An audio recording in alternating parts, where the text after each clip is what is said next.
It's not far down to paradise. At least it's not for me. But if the wind is right, you can sail away. Find tranquility. Oh, the campers can do miracles. Just you wait and see. Believe me. Yeah, yeah. It's not far to never land. Reason to pretend. And if the wind is right, you can find the joy. Innocence again. Oh, the campers can do miracles. Just you wait and see. Believe me. Yeah. Sailing takes me away to where I've always heard it could be. Yeah. Just a dream and the wind to carry me. Soon I will be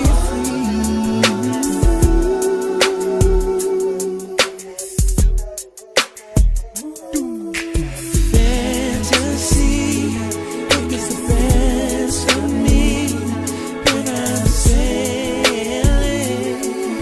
Whoa. And I'm all caught up in the reverie, and every word is a symphony. Believe me. Sailing takes me away to where I've always heard it could be. Oh, just a dream and the wind will carry me, and soon I will be free.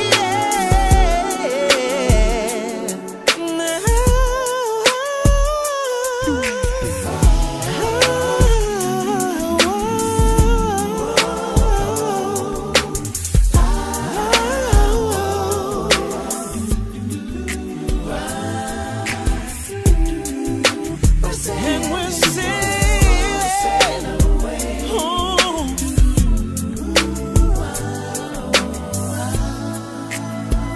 Well, it's not far back to sanity. At least it's not for me.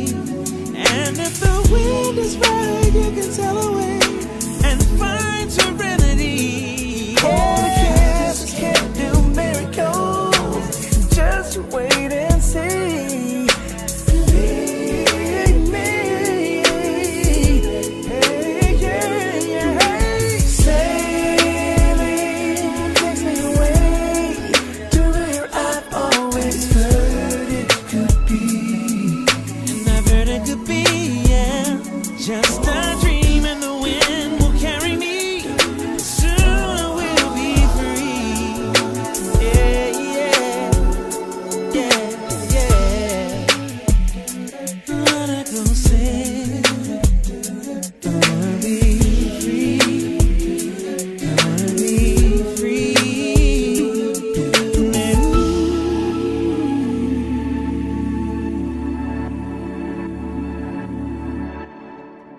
Good afternoon. Welcome to the Wyatt Live 1 p.m. Facts Over Feelings. I want to thank everybody for being here. Just a few, the two and the few that are here. Let me drop down and give you the comments. Let's do a mic check before I do that. Can I make sure that everybody is here? Mic check for the few. I'm starting out right now. I'm getting right to it, right where we belong, mainly because it's going to be a short show today. Today is Friday. Let me fix the camera if you don't mind. And I want to thank everybody for being here, the few that are here, people on YouTube, people on Facebook, the people on X, the people on, what is that, Instagram, the people on YouTube. I don't know if I said YouTube. My apologies. Thank you. I appreciate you guys being here. Listen, short show today. Just have a few things to talk about. And I just, it's tough for me to have these type of conversations because sometimes when I say some things, when I know that I've said it before, it becomes redundant. Or when things are actually happening based off some things that we said some time ago, and the proof starts to come, so things start becoming reality, then people look at you and they just be like, oh, you think you a know-it-all. Oh, you think this, you know that. You think you know everything. You think this, you think that. And I learned a long time ago, you can't let people like that phase you. As you see in the comment section, I put in there, don't let people kill your dreams. The reason why most people laugh at your dreams is because, wait a minute, where is it? Yeah, there it is. Good afternoon, family. Never allow someone to kill your dreams. Your dreams may be too large for them, but they are your dreams. We're all different. If I met a kid today who said they wanted to one of their dreams was to be a NASCAR driver. Well, I don't know anything about NASCAR, but that don't mean, maybe I can't be a NASCAR driver, but that does not mean that that child can't be a NASCAR driver. That child wants to be an astronaut. If that's his dream, if that's her dream, that dream might be too big for me. My age, I'd have to go all the way back to school and all this old stuff. That dream is far-fetched. It's out of reach for me. I could never be an astronaut. Matter of fact, let's keep it something reasonable. If I met a seventh grade young man or a young lady, and the young man said, I want to be the point guard for the Indianapolis Pacers. That dream is too big for me, but that dream is not too big for that young man. If that young lady says she wants to be the point guard for the Indiana Fever in the WNBA, that dream might be too big for some, but that's that young lady's dream. The worst thing in the world are dream haters. People that that try to take your confidence away from the things that you want to do. Oh, I say this all the time. Remember Jay-Z said it. He said he was sitting in the studio and he was talking to his uncle. Now, his uncle was a little poet. He was a little writer. He wrote, raps and shit, did a little independent thing. And he told Jay-Z one day, you can't sell no million records. It'll take magic to do that. You can't sell no million records. That's magic. What Jay tell him? No, Unc, you can't sell a million records. I can sell a million records. I sold a million records a million times.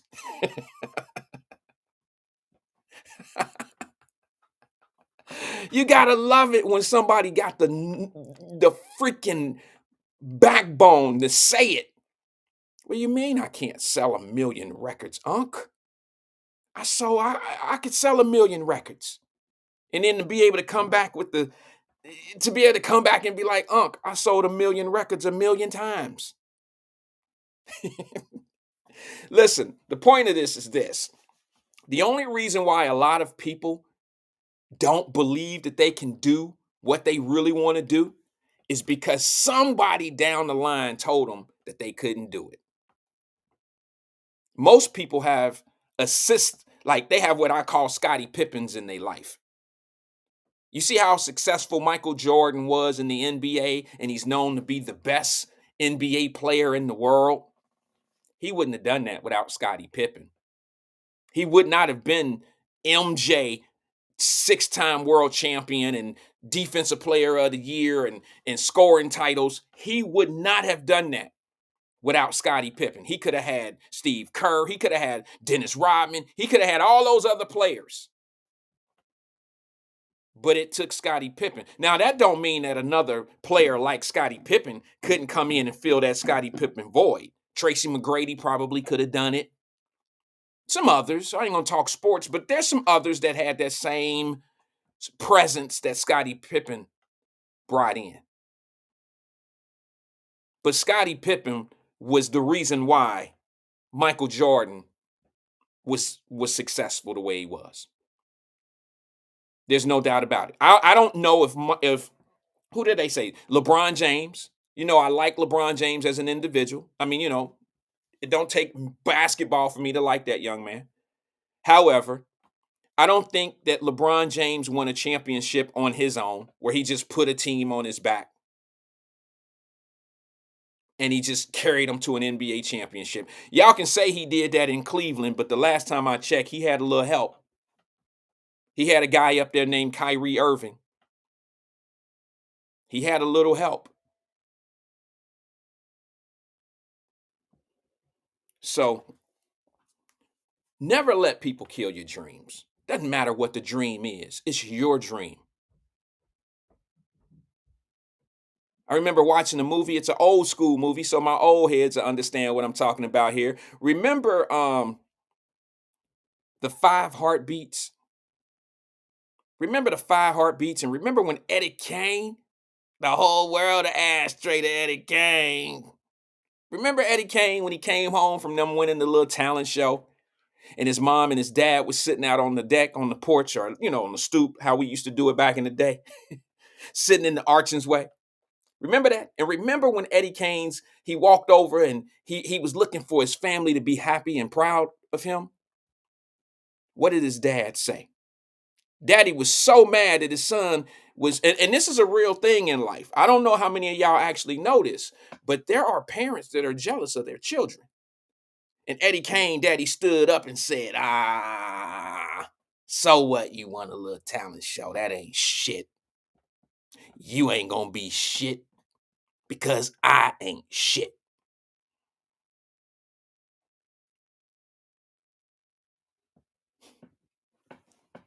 You don't have to be that blunt to say that to your children. All children got to do is watch you. You don't have to say, you ain't gonna be shit because I ain't shit. Some of them just be like, I ain't gonna be shit because my daddy ain't shit. I ain't got to see him. I don't know where he is. I ain't shit because my daddy ain't shit. And I ain't gonna be shit either because my mama ain't shit. Same thing. You don't need somebody at the stool, the stairway to tell you you ain't gonna be shit. It's in the actions. It's what we do. It's how we interact with our kids, right? That tell a kid how much you care.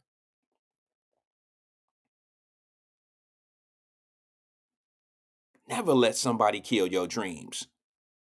And parents, it is unbelievably important that you install in your children that any dream that they have is possible. Any dream that they have is possible because it's possible to somebody because somebody's doing it. Somebody is a billionaire. Somebody, hey, wait a minute.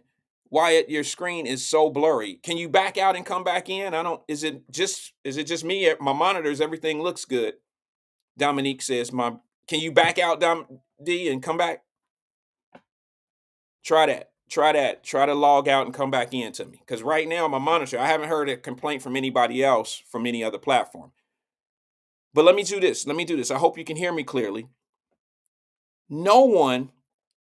Somebody's living your dream. Somebody is actually living what you think is a dream. Thank you. Preston said it's fine on YouTube. Thank you, guys. Somebody's living the dream. Somebody's living the life that you want in the dream. My fellas, my old heads. Do y'all remember sitting out on the block when we were children? Do y'all remember playing That's My Car? Yeah, we was playing That's My Car, but we were dreaming. Remember? That's my car. No, that's my car. It wasn't your turn. It was my turn. You gotta get the good cards because you already jumping in line. That's my car. That's my car. Oh, yeah. We used to do that. Let me tell you what my mama did for me one time. I'm gonna tell you how my mama made me dream big. My mother was part of me dreaming big. I remember one year. Stick around. This is an important show today. I'm gonna piss some people off for the weekend and I'm gonna lick my wounds. But right now, I'm just waiting for people to come in. And I'm turning the you know how you turn the temp. This is a preheat. I'm just preheating the oven. Trust me. I remember one year my mother took me, the beginning of us going to trick-or-treating. In the beginning times of me remembering when my mother would take me and a few of my friends trick-or-treating. I got partners like my partner Sean Coleman, Tico, people that y'all see on Facebook, people that y'all know I grew up with down the way. These are my that's my car friends. That's my car. That's my car. These are my buddies. These are my sandboxes. My real friends from when we were children. Well, I remember the days where my mom would take us trick or treating. My mom had a car. We would get in the car, you know what I'm saying? Me and my friends, everybody in the hood didn't have cars. We was bus drivers, we was metro riders, and we pretty much walked everywhere we went because to be honest with you, growing up in the hood in our days in the 80s, you stayed in the hood. You didn't go anywhere but maybe downtown into town. You didn't go anywhere. You were pretty much surrounded by where your environment. It was that. You didn't go places. We never heard of Mason. We never heard of anywhere. We knew of the river down there, and we knew that was Kentucky. Believe it or not, a lot of children they grow up that way. So my mother would take us put us in the car, and we would drive out for trick or treating to these nice areas. I don't even know where they were. I'm assuming like the Masons and stuff like that. We would get in this car and we would go out to these real nice places, and my mother would be like, I'm taking y'all out here. Now, we thought we was going out there because we was going to get the full size candy bar. We thought, because, they give away the nice candy and shit. I don't know if it's like that now. I know we give out pretty good candy.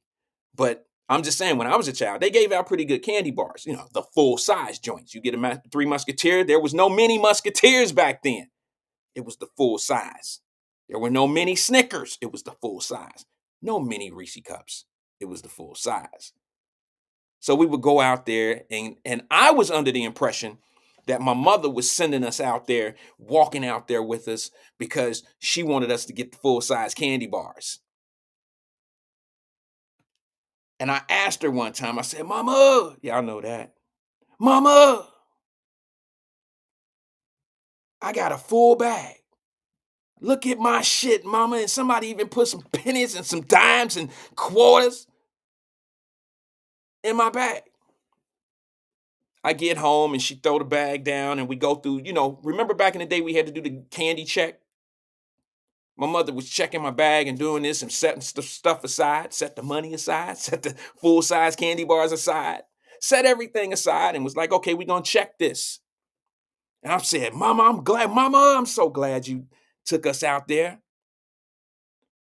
My mother said, you thought I took you out there for this candy, for these candy bars? Now, y'all got to understand, my mother, she's only 15 years older than me. So sometimes our conversations was more like bro, sis, than it was mom and dad. Or son and mom. She was my dad too, you know that. But I'm just saying, it was more like a down, it wasn't no, it didn't have a whole lot of discipline in the conversation. You know what I'm saying? My mother, my mother was like a big sister to me as I got older. She became more of a big sister / friend than a mother because of the age. So my mother told me that day we was, going through the bag, she lit my ass up because I'm so happy about these big full-size candy bars. I'm ready to get at it. Let's hurry up. I don't want no razor blades in my shit. Let's get it. And she stopped me. She said, listen, hey, Rand, I didn't take y'all out there for you to get full-size candy bars and get a full bag of candy. I said, Mom, I don't know. I'm confused. She said, I took you out there so you can see things. I took you out there so you can dream. I took you out there to show you what's possible. I took you out there so you could see the world. That was deep as hell to me. Some of y'all might be laughing and some of y'all might think this shit is crazy. But mom took me out and gave me a different look, gave me an environment.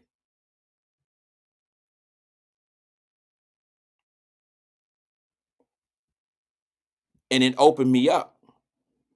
It opened me up to understand, like, wait, whoa, Because I used to think that people that lived out there, they got it because they just who they are. It just came with it. They just was born with that shit. I had this complex. We all do. We just don't know it. And a lot of us don't, we don't really admit it. We had this complex. We think people that got some shit just got it. Nobody ever attaches the work ethic. No one ever attaches anything to how does that exist? They may have had a dream and that dream came true for them.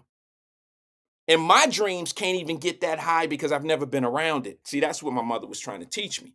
My mother didn't have that shit. My mother was just doing good enough to have a car. We were good enough to have a car to be able to go out to some other people's dreams. Sometimes you got to put yourself in other people's dreams to realize what is reality, what is possible. And instead of having the approach of, these mugs got this shit and, they got all that, they got this, they got this, that. Instead of having all that, my mother said, well, what are you going to do to get it? What's your path? How you going to get it? I'm going to sell some dope. No, I didn't say that, but it was on my mind. Dope don't get you that. And if it does, it's temporary. My mother gave me the ability to dream. That's what parents are supposed to do. My mother was never jealous of me. Never. Parents aren't supposed to be. So what I try to do is set the bar so high on my dreams that one day I don't have to take my children out to somebody else's place. They can live in my dream and create their own dreams. They can start their own thing. They can have their own dreams of bigger things than what I've ever been able to do. Because that's what my mother did for me. She put in front of me something that was bigger than her.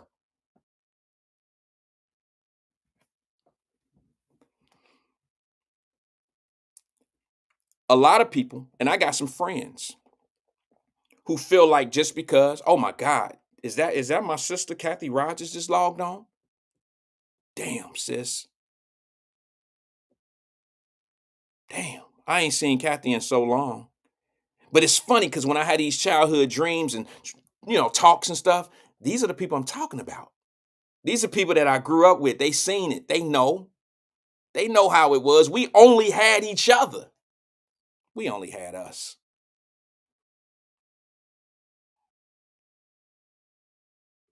We lost that. We lost that. And you know who I see? And this is gonna be crazy for me to say this. It's just an observation of what I see. What I see is a group of people now my age and even older or a few years younger or whatever. They're trying to save a generation of kids that just don't have any dreams. Sorry. You can get mad. Okay, here's the time where you can come on and get at me.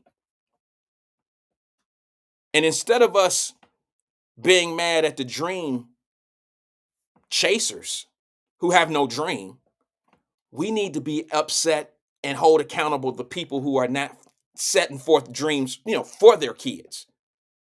They're not doing it. It's pretty obvious.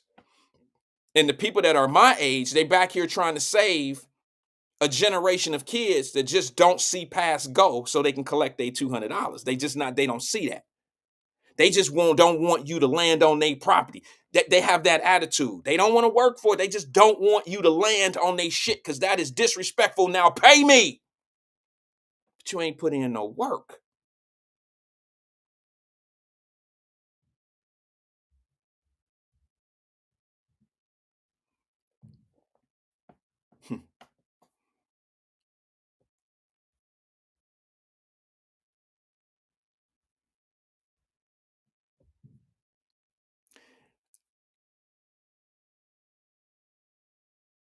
I'm not saying that we can't help,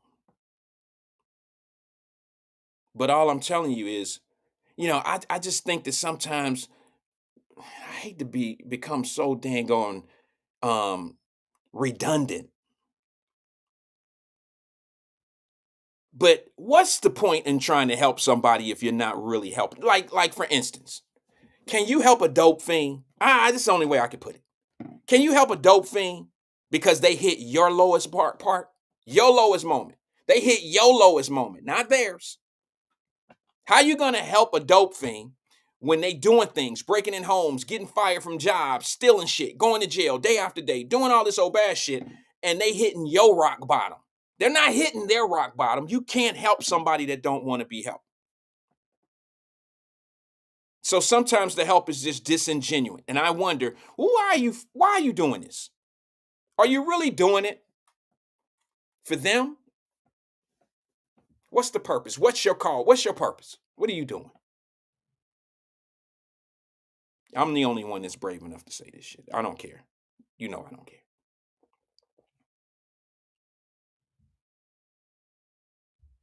And then when some real shit jump off, where y'all at?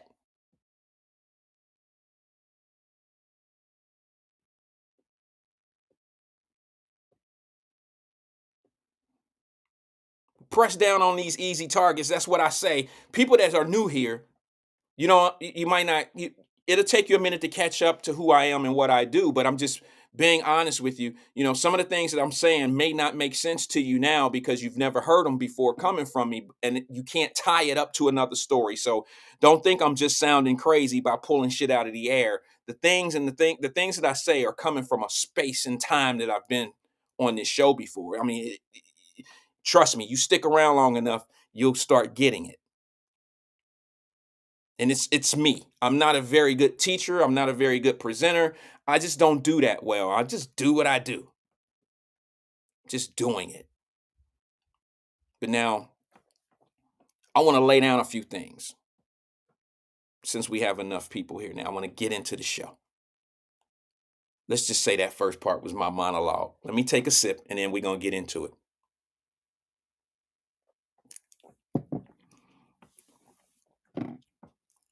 I heard in the news,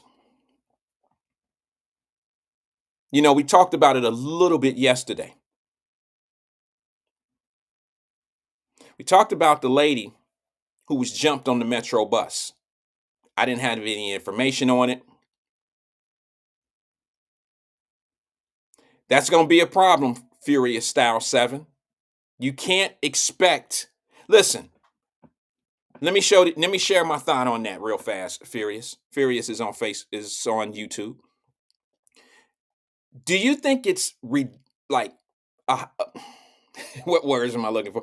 Isn't it an oxymoron that people who are looking for the government to help them don't trust the government?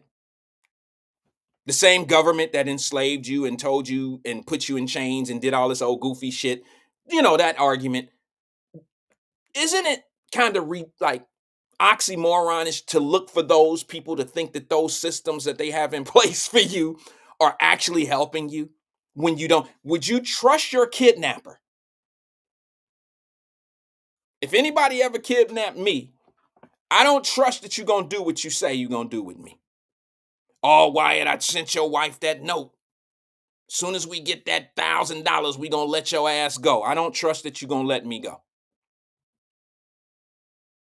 I'm sitting here tied up with my mouth taped up, my arms behind my back, and you doing some violent shit to me. I don't trust that when you get this money, I don't trust you going to do what you say you're going to do with me. I don't trust it. You can't use deception for some shit to go right and not think that you're not going to be deceived. You just it doesn't make sense. It's an oxymoron, don't you think?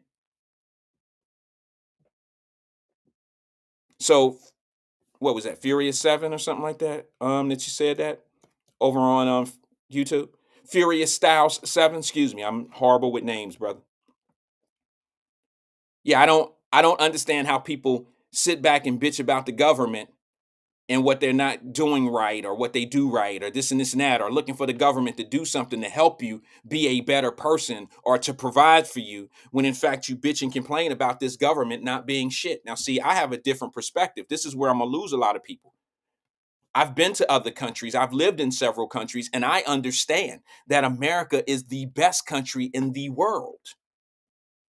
That's just how I feel. I didn't grow up Arabic.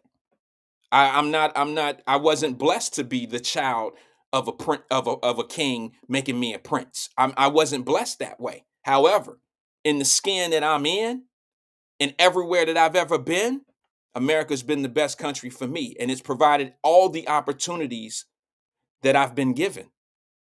Some I had to take, some I had to slide into, some are still owed to me because I put the work in. But I wouldn't go anywhere else. I could go live somewhere if I wanted to.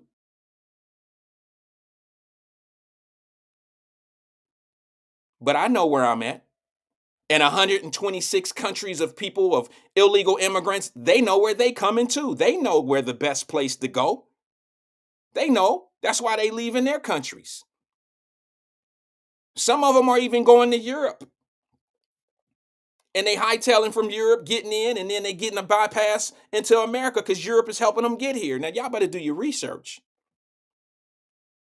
How you think them Africans are getting to the United States of America right now? How do you think that's happening? How do you think Africans from the continent of Africa and those countries over there, how do you think they're getting to the United States to get to the border? Now, all of a sudden, chaos agents are starting to turn up because now there's more Africans showing up at the border. And now they concerned because black people are involved in this illegal immigration shit. Now it's just like when Al Sharpton, perm in a suit, went down to Texas when the Haitians was trying to get in 2 years ago. You ain't heard Al Sharpton say shit about the border in 2 years. But when he went down there, because he started saying that the blacks were getting what they want to call beaten with the reins. Now he want to go down there and do a photo op and stand in front of there with his little podium and shit. And them Texans kicked his ass out of there before they can plug the microphone up. They told his ass, "You better get up out of here with this fake fraud ass shit. Don't run no games down here. You ain't had you. It's this shit been going on for 2 years, and you ain't been down here. As soon as you see some Africans get or some Haitians get into the spotlight, now you want to come down here and try to shine on this real shit. You better get out of here." And his ass packed his Suburban up and they got the fuck up out of there. They didn't even plug the microphone up.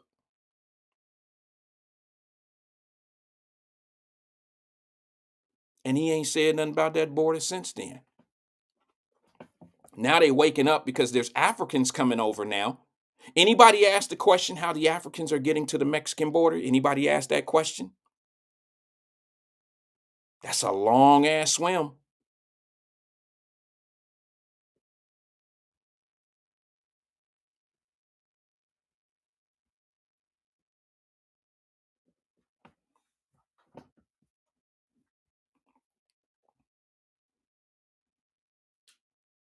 That's what it was, LaDonna. Donna, it was a black Suburban.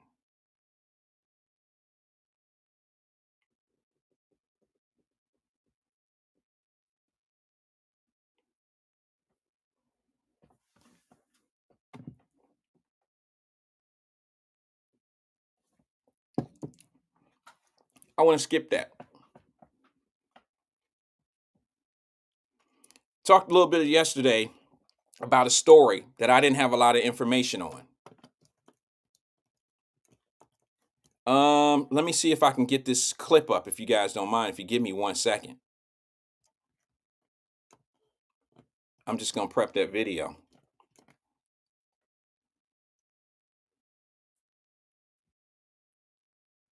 Yeah, I'm sorry, Ron, I didn't mention China, but our leaders in our community don't care nothing about the Chinese. They don't care nothing about China coming into America because if a Chinaman is being abused at the border or his daughter or his wife is being raped or something happening to them down there, that don't matter. But if a Haitian get hit by a rein from a boat, from a horse, from the guy, border patrol, then that's all reason to be in uproar. Look at what they doing to them people, them black people down at the border. That's 10 million too late. Man, I tell you, bro, if y'all don't see this fraud ass shit from these folks, man, it's crazy. I don't get it. I don't get it. You about to learn today because I got the weekend to lick my wounds. You're gonna learn today. See, this is the difference between when I do something, I kind of bring receipts. I'm bringing in city council meetings. I'm bringing in the opinion and how people really feel in their neighborhoods. What I don't understand is this. If Al Sharpton went down to the border 2 years ago, year and a half ago-ish, to talk about black folks being hit with rains, why the fuck hasn't he been to Chicago yet? When black folks that are called United States citizens are being treated worse by the government than they've been treated in a long time, you can truly see the discrepancies in how the money being spent. Where is he at? Where's the leadership? The same people that told us not to go to Florida.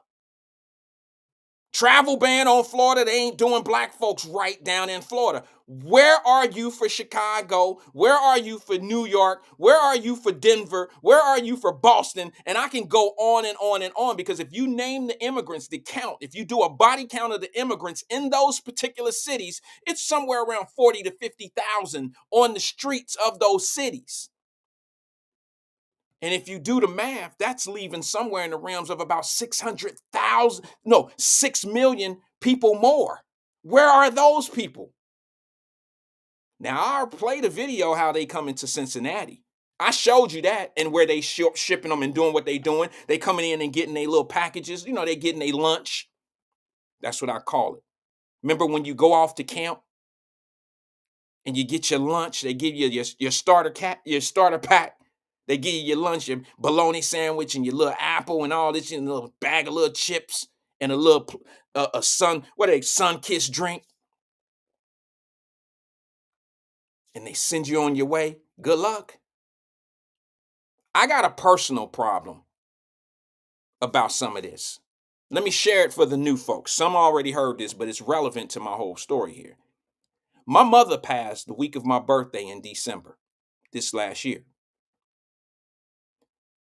And the reason why I say that is because it'll always go down.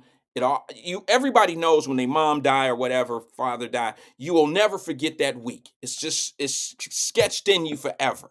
You'll never forget that feel. And let me just say something to you. I was so numb that nothing else even mattered to me. I wasn't paying attention to anything. I took losses at work. I said bad things to people that I didn't really mean. You just become numb, so you don't know what you're doing. And let me tell you what happened. I'm at the airport, my wife and I. I had 2 days to get to Phoenix, Arizona after I found out my mother died. I was ready to go that day. But then the police were telling me, some people were telling me, police department investigators was telling me everything looks normal. No foul play, no nothing. Okay. So I went off of go mode to wait a minute, to understand that it was natural. Natural causes. My mother died in her home. So, well, my mother had cancer. So she died of cancer. The normal, natural causes of cancer. That's how my mother passed away. So now, that all being said, I'm at the airport. My wife and I are at the airport 2 days later. Flying to Phoenix, Arizona. We get to Phoenix, Arizona. I get out there. I see Phoenix, Arizona is a very nice city, but it's a little messy, sloppy, and I wouldn't want to live there. It's witness protection. That's all I can say about that. It's a unbelievable place for homelessness, and it's just crazy. I get an opportunity to go up an hour from where I was staying, close to Scottsdale in the city of Phoenix. They're right there next to each other. And I get an opportunity to go to a border, which is about 48 minutes away. And I see what a border looks like, and I see how people are coming in, and they have it boxed off, so you can't really go over there. As a U.S. citizen, I can't even go to the border. However, on the other side of the border, it's a free pass. It's like you can go through the fence. There's nobody stopping you. There's nobody holding you back. But me being a tax-paying citizen, now I'm told I can't even go to the U.S. border from the U.S. side. I'm not even thinking about it because I got too much other shit going on in my life. Long story short, after me spending a couple 2-3 days there in Phoenix squaring some things away, I knew I had to come back. So I'm trying to get my mind right. Let me explain something to you. My wife and I are on at the airport. We're going through TSA at the airport in Phoenix, Arizona. We got to take our shoes off. You got to do all the shit. Y'all know what it is. Y'all know what it is when you go through TSA. So I'm going through all the motions and doing all we doing and my IDs and doing all this old shit. And, I'm not in the right frame of mind. If you say something to me wrong, I might bark. I look over to the side and I didn't even think about this until, recently. I look over to the side and I'm in this line to go through TSA and I look over there and illegal immigrants are going directly through the gate. They don't have any ID. They're not taking their shoes off. They got a bag. They walking right through. They ain't checking their bag. They ain't doing nothing. Wyatt, why does that concern you? Because I'm being treated different. I'm being treated different. Here's another thing that fucking pisses me off. I just dropped $1,700 on 2 tickets to Phoenix round trip. $1,700. I wonder how much they paid to get wherever the fuck they going. Now, y'all might not like what I'm saying right now, but this is real shit. How would you feel if your mother died or your family member died and you had to go out of town on your own dollar and your mother's been a taxpayer citizen her whole life? And here I am paying $1,700 for air tickets and other people are flying around the world for free. How would you feel about that? Let me tell you who I am and what I am. Somebody else's misfortune or their fortune has nothing to do with me. I don't prey on people's downfalls. I'm not part of that. But I see something here that y'all just don't see.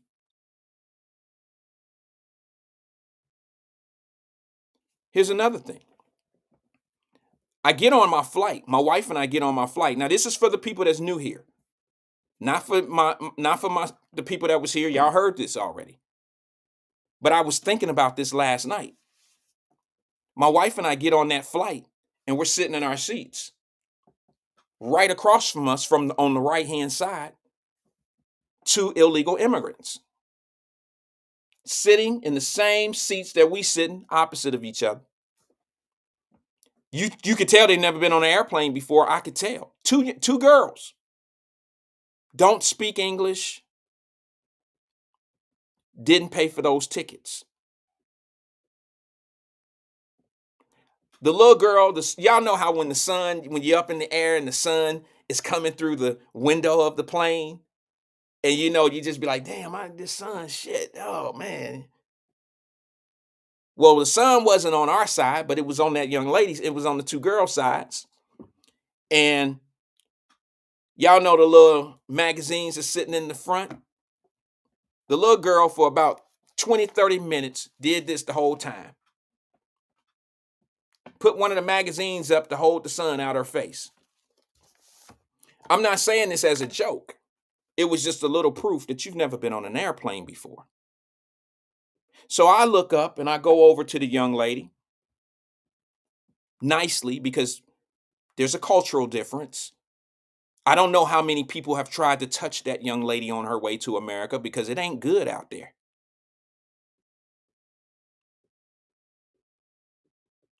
I go over there real nicely. I tap my wife on the shoulder to let her know that I'm going over here, And I let the young lady know, put that down, and then I put the window skirt down. Zip, and she was like, oh, okay. Now, I don't know, some people may understand this, but I just made a friend. I just made a friend because now, since I'm we kind, my wife and I are the nice people, we kind, now they want to engage.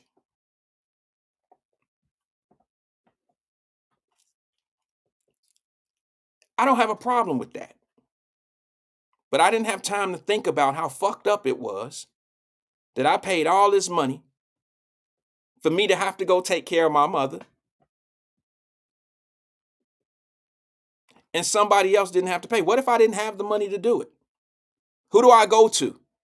Can I go to the same people that they went to get me an air flight ticket to Phoenix, Arizona within the next day or two so I can go take care of my mother? Could I go to the taxpayers and ask y'all to, can y'all get me a flight to my mama? Do I have the same accessibility to the money as other people do? Does this sound selfish or does it sound like I have a reasonable argument?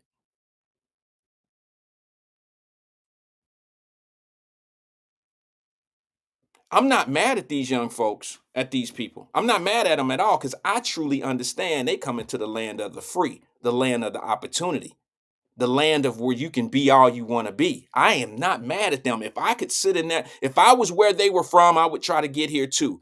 By hell or high water, I would try to get to America.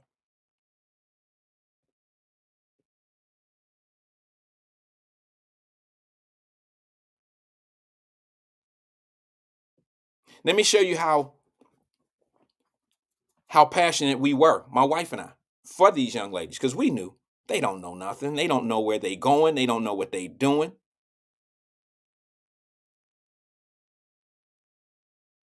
We land. I gave them a pack of my gummies. You know, I'm a gummy bear guy. You know, I like my gummy bears and shit. So I give them a piece of, hey, yeah, you take that.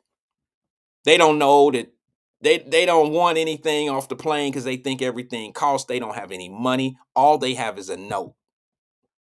How I know that? When we landed in Cincinnati, they followed us off the plane, showed us the note right as you get off the runway, the ramp. Showed us the note, didn't know where they were going, didn't have a clue. So my wife said, Rand, I think they hungry. So I asked them in Spanish if they were hungry. And the one was very shy and the other one was not as shy. And she spoke up and said, in their way, said starving, could eat mule, could eat horse, basically, is what they were saying. So we took them to the Blade's Pizza at the airport. They had no money. Went off, got our bags, and I left. And here I am today telling you this story because I'm starting to think, how often is that going on? It's going on daily. It's going on across this country daily. And I'm asking y'all, how many of y'all right now could make a phone call? What if you didn't have 1,700 or 1,500 or whatever to get a flight to take care of your business? Do you have somebody do you have the government? Are they willing to step up and do that for you? Are they willing to just let you walk through TSA with your bag and put you on a plane and tell you and ask you where you want to go? Let me see your note. Let me see your note, Wyatt. Oh, it tells you, okay, we're going to let you get on this plane to Phoenix, Arizona. And you know it's not free because they don't own the airlines. So somebody's paying for this. They can't just tell Spirit, hey, let these people on the plane for free. Spirit got a business to run. They can't tell Delta to just let somebody get on. What's the other? Southwest. They can't just tell them, hey, let these 4 people get on. We'll holler. They can't do that. They got to pay. Somebody cutting checks.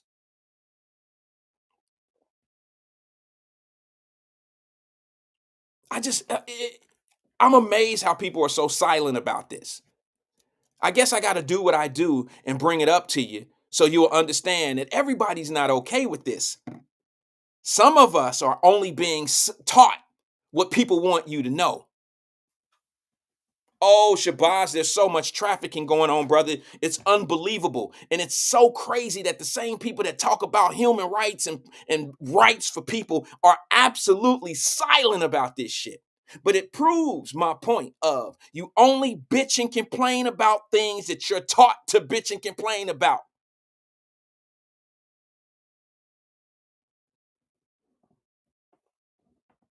You got to be taught.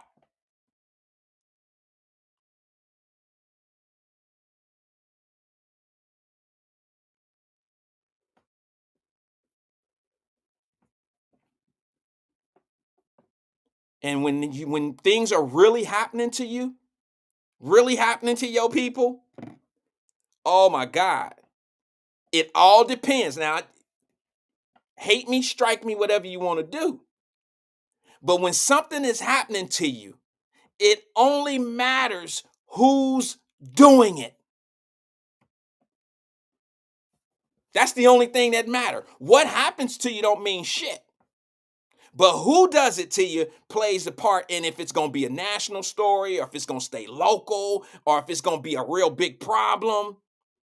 They only care, talking about the agents, chaos agents and all that old shit. They quiet on this border shit because they know the outcome. They know the detriment and they know who's being struck the hardest. They know who's being punished off this shit more than anybody. And it's like you're being complicit by not saying anything. It's amazing to me. Remember about a year ago? Well, it wasn't a year ago because we've been talking about this for a long time. I ain't even got to go a year. Remember when Chicago just passed that budget of $51 million to go specifically for immigrants? Illegal immigrants, not immigrants. Illegal immigrants. You got to understand there's a difference.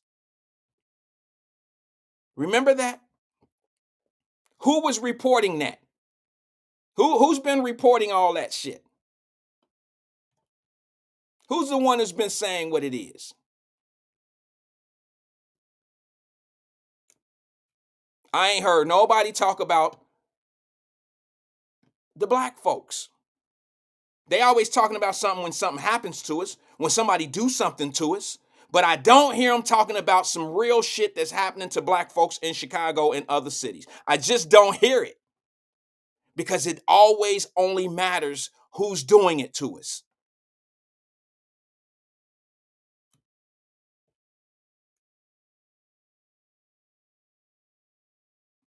And what I don't understand is why the CNN trucks ain't there. Why nobody's there? Can somebody help me understand that? Where is CNN when black folks are really going through it? Where they at? Where's MSNBC? Where's Joy Reid? And where's Al Sharpton Perm in the suit? Where are these folks at when you have real black issues and you have real black tax-paying citizens going through bullshit and there's a disservice of money being spread in their own tax-paying communities? Why aren't people talking about it?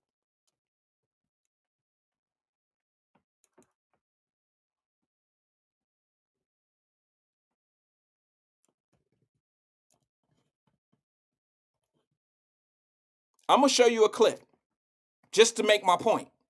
But before I do, let me just go back. Remember about 2 months ago, Chicago ran all that money up, $51 million, and they said they would need some more money in 30 days. $51 million is what they needed for the illegal migrants. For the illegal migrants. For 30 days. What you gonna do after 30 days? See, why aren't people talking about this shit? I'm talking about us.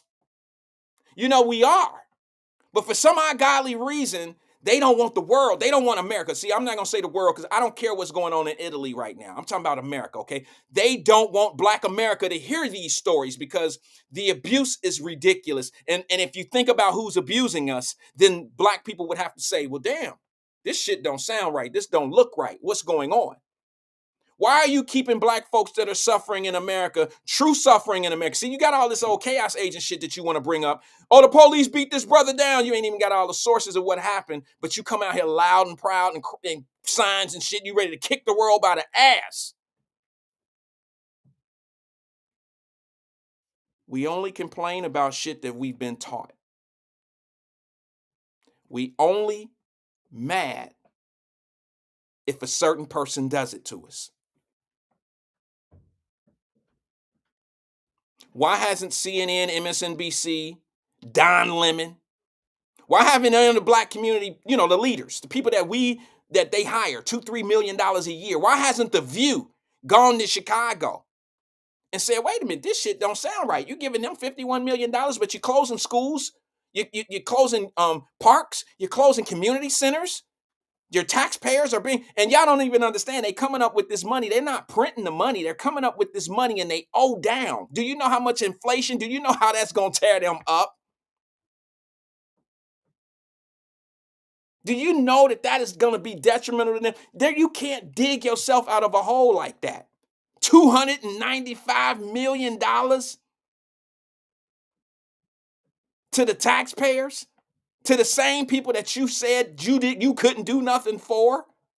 Davis Denise said Don Lemon, you know, he do his own little thing. You know, Don Lemonade from CNN. He always he wanted to try to put Elon Musk on blast and all that old shit. And they want to make racism the biggest problem in America. But if you look at what's going on, just pay attention to what's going on with the money.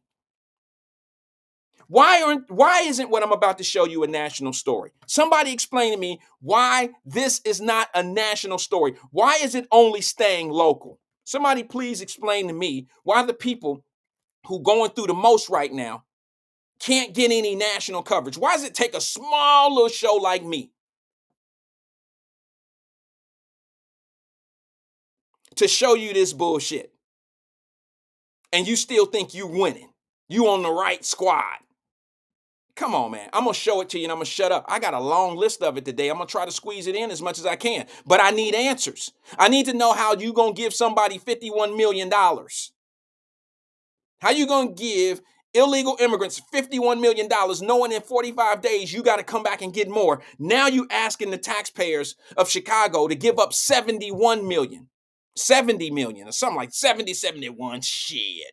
What I want, man. That one little measly. $70 million more. And I ain't seen one CNN, MSNBC. I ain't seen one camera. I ain't heard one black radio station. I ain't heard nobody talk about what's going on to black folks. Except if somebody else do it to you. Let me let you hear what they saying in Chicago. I'll let them speak for themselves. They don't need my help. They just need people to hear them. You get what you voted for. So, Christmas is coming early this year. Pause, if you don't mind me saying this. For those that might think I'm playing the same video or an old video, it's not. This was here just recently. Because this is one that they just did a couple days ago. This is a meeting. This is a city council meeting with aldermen and the mayor sitting in Chicago. This is a recent video because what's going on is they're taking another vote for another $70 million to go to illegal immigrants. Listen to the reaction of the people that live in the community. And I need you to understand who these people are. These aren't plants. These aren't industry trolls. These are people that are leaders in their community, regular folk. You get what you voted for. So, Christmas is coming early this year. We're going to check that list when it go up on that wall for voting, and we're going to check it twice. And we're going to find out who's been naughty or nice based on how y'all vote. And we're going to start it off with Maria Haddon. Yeah. Chicago and some communities so angry?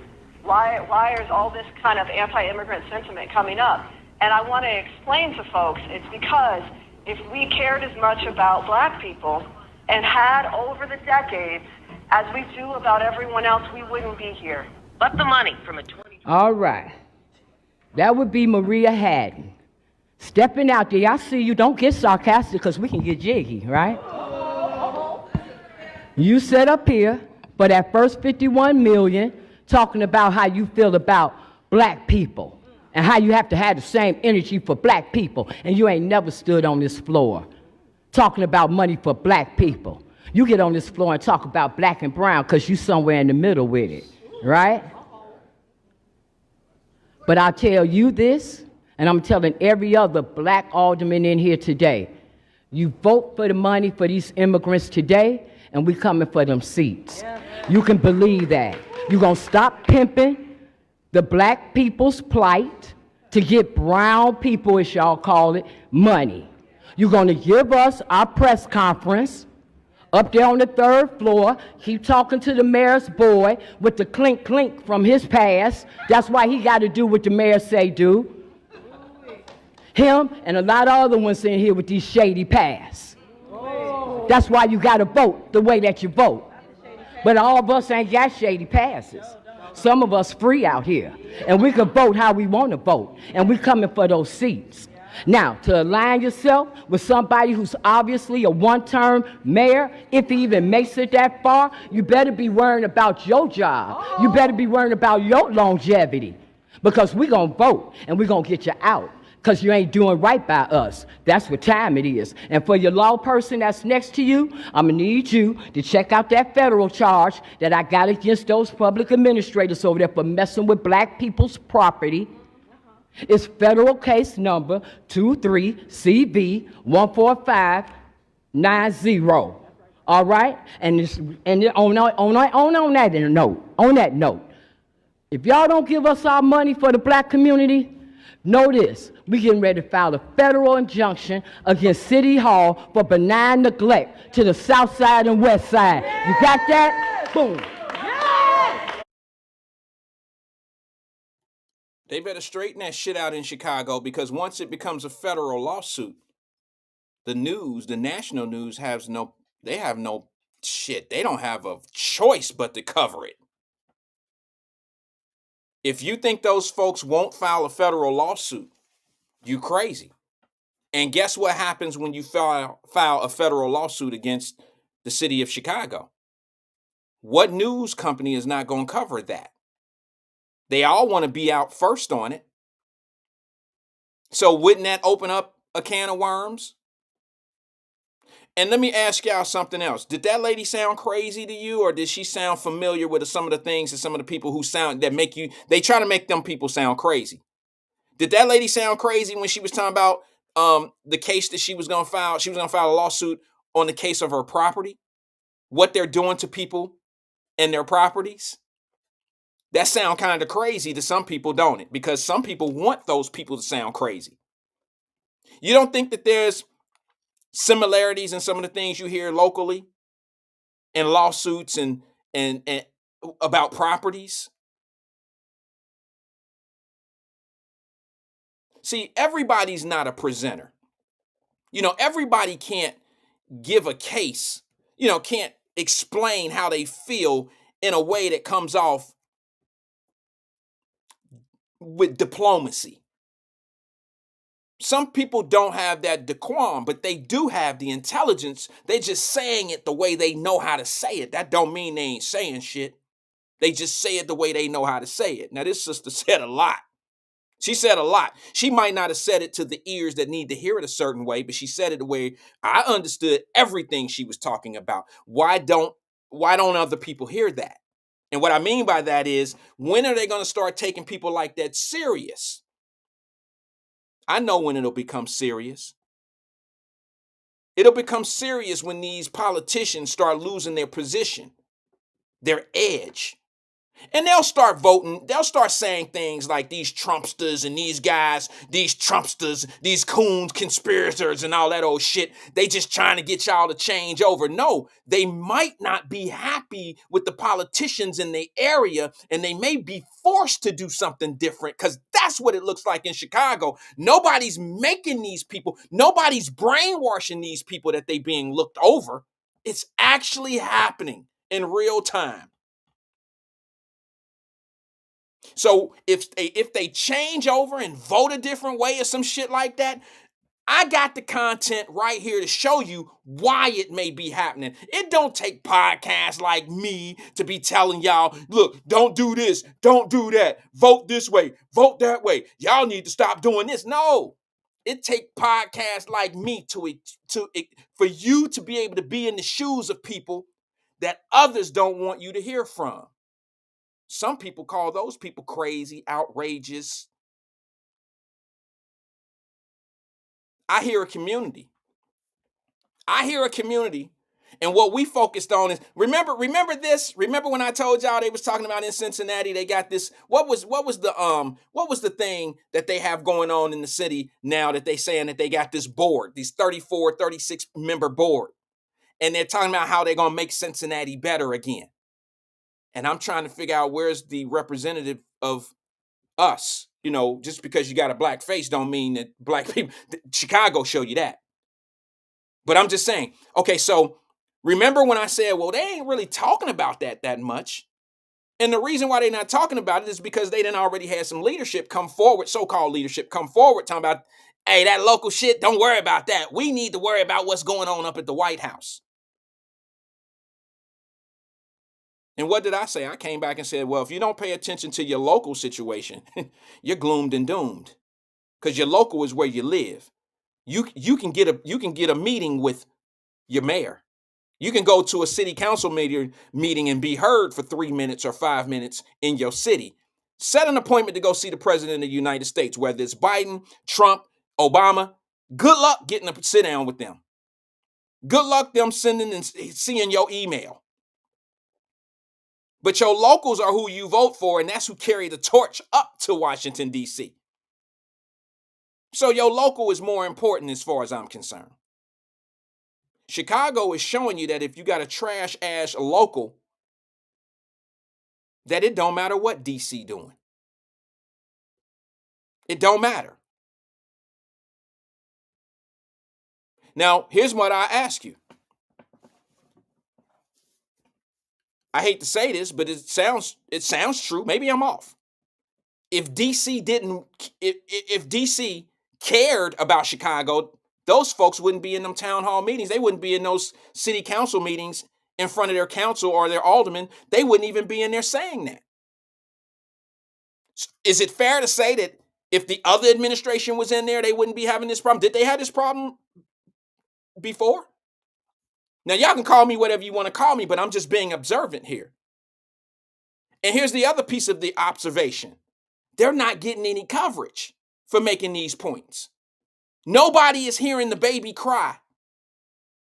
And when the baby come up dead, or when the baby do something wrong or whatever, everybody want to look at the baby like, damn. But nobody's looking at the grown folks. Nobody's paying attention that this baby been crying. These people been out here crying for 3 years about this shit.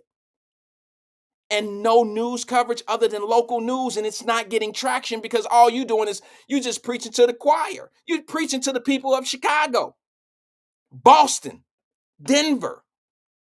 They all getting the same thing. They all going through the same stuff. New York, they all going through the same shit, and nobody's talking about it. The media don't cover it. Why? Why? If a little boy gets shot on the tip of Wisconsin by a police officer, it'll be in everybody's algorithm. Everybody will know that police officer a piece of shit. You will know his work schedule. You will know his folder and all that old shit. But for some odd reason, they don't want you to know what's going on in massive. They don't want you to know what's really going on. So they keep you distracted on the things that is happening not even that much. It's right in front of you. Let this sister tell you better than I can't tell you better than they can tell you. Check it out. Good afternoon to the city of Chicago. I am P. Ray of the 37th Ward. Chicago Red is our organization.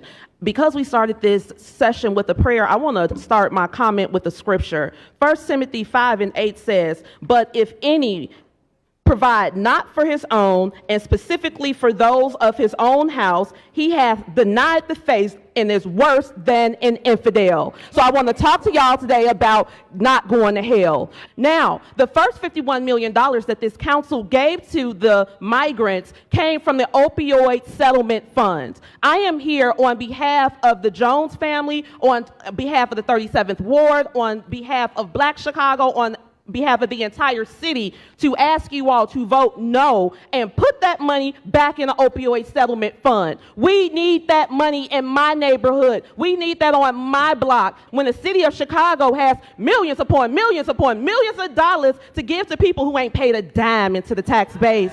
We've been in my building for 52 years. We're about to pay some more taxes. The Jones family has been in their building for 45 years, paying taxes every year on time. So I'm asking y'all to use our tax money for our people. We need it. We got people leaning. We got people rocking. We got overdosing. We got pass out lines. You live on the west side, Mayor Johnson. You know exactly what I'm talking about. We need the money for us. We need opioid treatment on the west side of Chicago. We are the headquarters of the cartel, and everybody in here knows it. They selling more drugs than the law can allow, and y'all giving money back to them because they traffic those people up here, so we paying them going and coming. Absolutely not. We pay too much. It costs too much money to live in this city. Help Wanda Jones. So I'm asking y'all to say no, put these people on the back burner, and put the money back in the opioid fund. We need that money. Thank y'all. She sound crazy too, don't she? She sound out of her mind, don't she? I don't understand where y'all at. Here's what I don't understand, and I don't mean this in a horrible way. I mean this in a real, I need transparency. Where's Chicago NAACP? Is this one of them things where we don't want to show up for practice, but we want to be put in the game? Is this one of them things where we gonna fall back and wait and see how this shit go, and then if it go a certain way and we win it, now we part of the plan? We've been there the whole way. Where are the people who come forward? I'm wondering where the big mouths are. I hate to say chaos agents because y'all know that's my word, but where are all the people who come in and got all these solutions and got all this real talk for black folks and the econ people? Where y'all at? Why aren't y'all looking at the accounting and the auditing and all the shit that need to be going on here? And why aren't you here to defend the Black Chicago? Why aren't you asking for NBC and ABC and Fox and all these? Where's the media coverage at? Do you know how many news conference plate people covered Tracy Hunter being drugged out of a courtroom?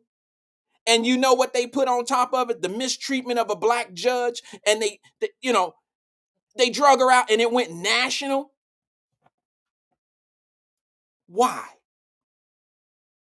Now, I'm not trying to bring the Tracy Hunter thing into this. I'm just showing you how it depends on who doing what to you for it to matter. And there's some people that look like us, call themselves leaders, and they're complicit.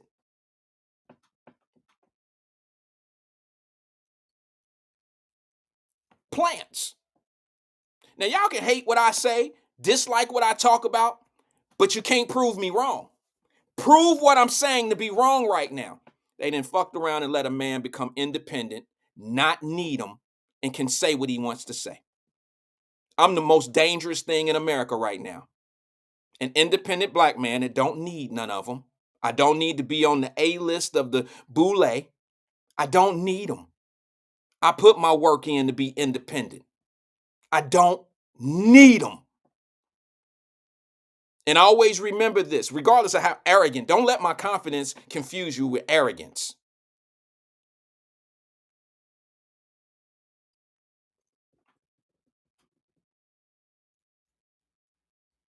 Some get that confused because when a man can really say what he want to say and do what he really want to do in this world, there must be a reason why. There must be a reason why he's trying to steer us in another direction.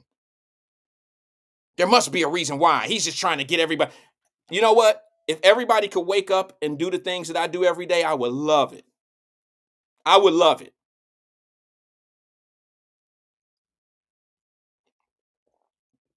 Nothing that I talk about ever is to hold anybody back. Have you ever noticed that? Have you ever noticed that I've never said anything that holds anybody? I've never told anybody to go on a path that'll ground them. It's always been all flights. But I'm a coon.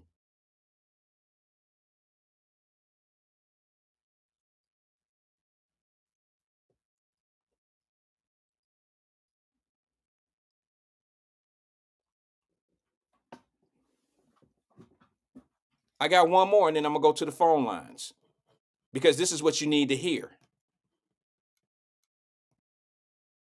At City Hall today, council members pushed back on Mayor Johnson's plan to spend more money on migrants, but the $70 million request to help with shelter and food got an initial thumbs up from a key committee. WGN political reporter Taman Bradley live outside City Hall with the latest there. Taman. Micah and Ray, good evening. After a week of behind-the-scenes talks, the Johnson administration took their request for more migrant money to City Council. Mayor Johnson's request for an additional $70 million to help new arrivals from the southern border has passed its first test. This afternoon, in a 20-8 vote, the Budget Committee signed off. Debate went on for hours. Pause. Look at the committee. Look at the decision makers. Look at the decision. Look at who's out. Look. Oh my God, man! I tell you, Debate went on for hours. I have yet to see anything from my community. We're throwing more money out the window on a population of people who are coming here, and they're living better than the people who are here. There's no found money. There's no free money. The decisions we make in the next couple of days about these large buckets of monies that exist are going to have a profound impact on our ability to balance our budget in 2026 and subsequently 2027. Pause. This is a point that no one is thinking about. No one is thinking about the price of this, the cost. How do you budget? For instance, Cincinnati Public School has to cut $90 million or $70 or $80 million or something like that out of their budget. Look at how, you know why they have to do that? Because they were spending money that they didn't really have. It was the COVID money. You see how it's affecting them now? They're spending money that they didn't really have. Now they have to make cuts. But it's a little bit different when you're talking about this money here. Because what they're doing is they're borrowing against money that they're going to have to pay back in a budgetary thing. What happens? The citizens will pay for this in a tax form. But just like all politicians, folks, I got to let you see my face when I show you this one. Like all politicians, they're not business oriented. They don't know business, and they always run business in the ground. They always spend someone else's money. This is the problem when you have business, when you have politicians doing business. They just don't have any concept of, they buy shit on layaway. They buy high credit ads. They go to buy here, pay here lots. That's how they run the country. They run the country by buying shit on time. And they don't understand the repercussions. That's how you get in deficits.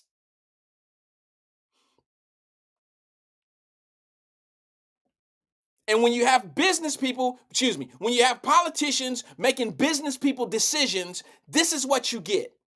A mismanaged, delusional thinking, no accounts, no audits, no nothing. And you know what happens? I can guarantee you right now, I put my life on the line. This is how I know. I can bet you right now, if I was to go run a check in the city of Chicago, in the state of Illinois, I bet you they have had the highest rate. This is something I'm going to look up. I'm willing to bet $1 to a donut. I guarantee you these states that are getting all this money from migrants and shit, I can guarantee you one thing for sure that's going up. The 501c applications, the nonprofit organizations. I guarantee you the numbers is up because that's how you get to the money. How do you pay a nurse in Chicago at the YMCA $20,000 a week? Who does she work for? And they doing all that on the backs of us, and they don't want you to say anything because they know the emotional people. They know the people who aren't really gonna say anything, but they were wrong. They were wrong. Now you got these brothers and sisters stepping up, and they not feeling real good about shit. And you know what's happening? Somebody trying to keep this shit on the down low. Somebody trying to keep CNN out the building. CNN ain't coming. They on code too. They trying to keep MSNBC off code. On code, they ain't coming. They know what they got to do. Joy Reid can't even say Chicago. Al Sharpton ain't saying Chicago. None of them are saying Chicago. But they'll tell you don't go to Florida because they don't like black folks in Chicago. In Florida, they don't like black folks. Then as soon as Ron DeSantis jump out of the race, guess what they say? Oh, man, they don't want us in Chicago. They don't want us in Miami. They don't want us in Florida. Boy, it's so racist. And go down to Florida and open a business. I can't wait to retire. I've already set myself up. I know what I'm doing in my retirement. And I'm not afraid to open a business in Florida. And if you're new to my show, I've shown you the statistics. Florida is the #1 state for black entrepreneurship in this country. It's the #2 spot for women who start their own business. If you don't believe me, look it up. They have school choice for our children. Look at the graduation rates. Look at the school proficiency levels of the black kids in Florida. Do it. Let me let this guy finish. Let me let this finish up real fast. Then I got to go to the phone line. In 2026 and subsequently 2027. For months, Mayor Johnson avoided asking City Council to approve more funding for migrant services. He decided against making the request, despite reports he promised the state and county Chicago would authorize more. As of this morning, there were 9,173 residents in 18 city and state shelters. Roughly 39,000 migrants have arrived in Chicago since August 2022. The Johnson administration says migrant support cost the city $295 million through the end of last year. Before the city council got underway, Governor Pritzker urged a yes vote. I know there is just generally a feeling like, hey, it's our money, we should, apply it to the people who've lived here for a long time. But the reality is that it's much better for the city and for the state if we provide just basic humanitarian care for people who arrive here. There's only one.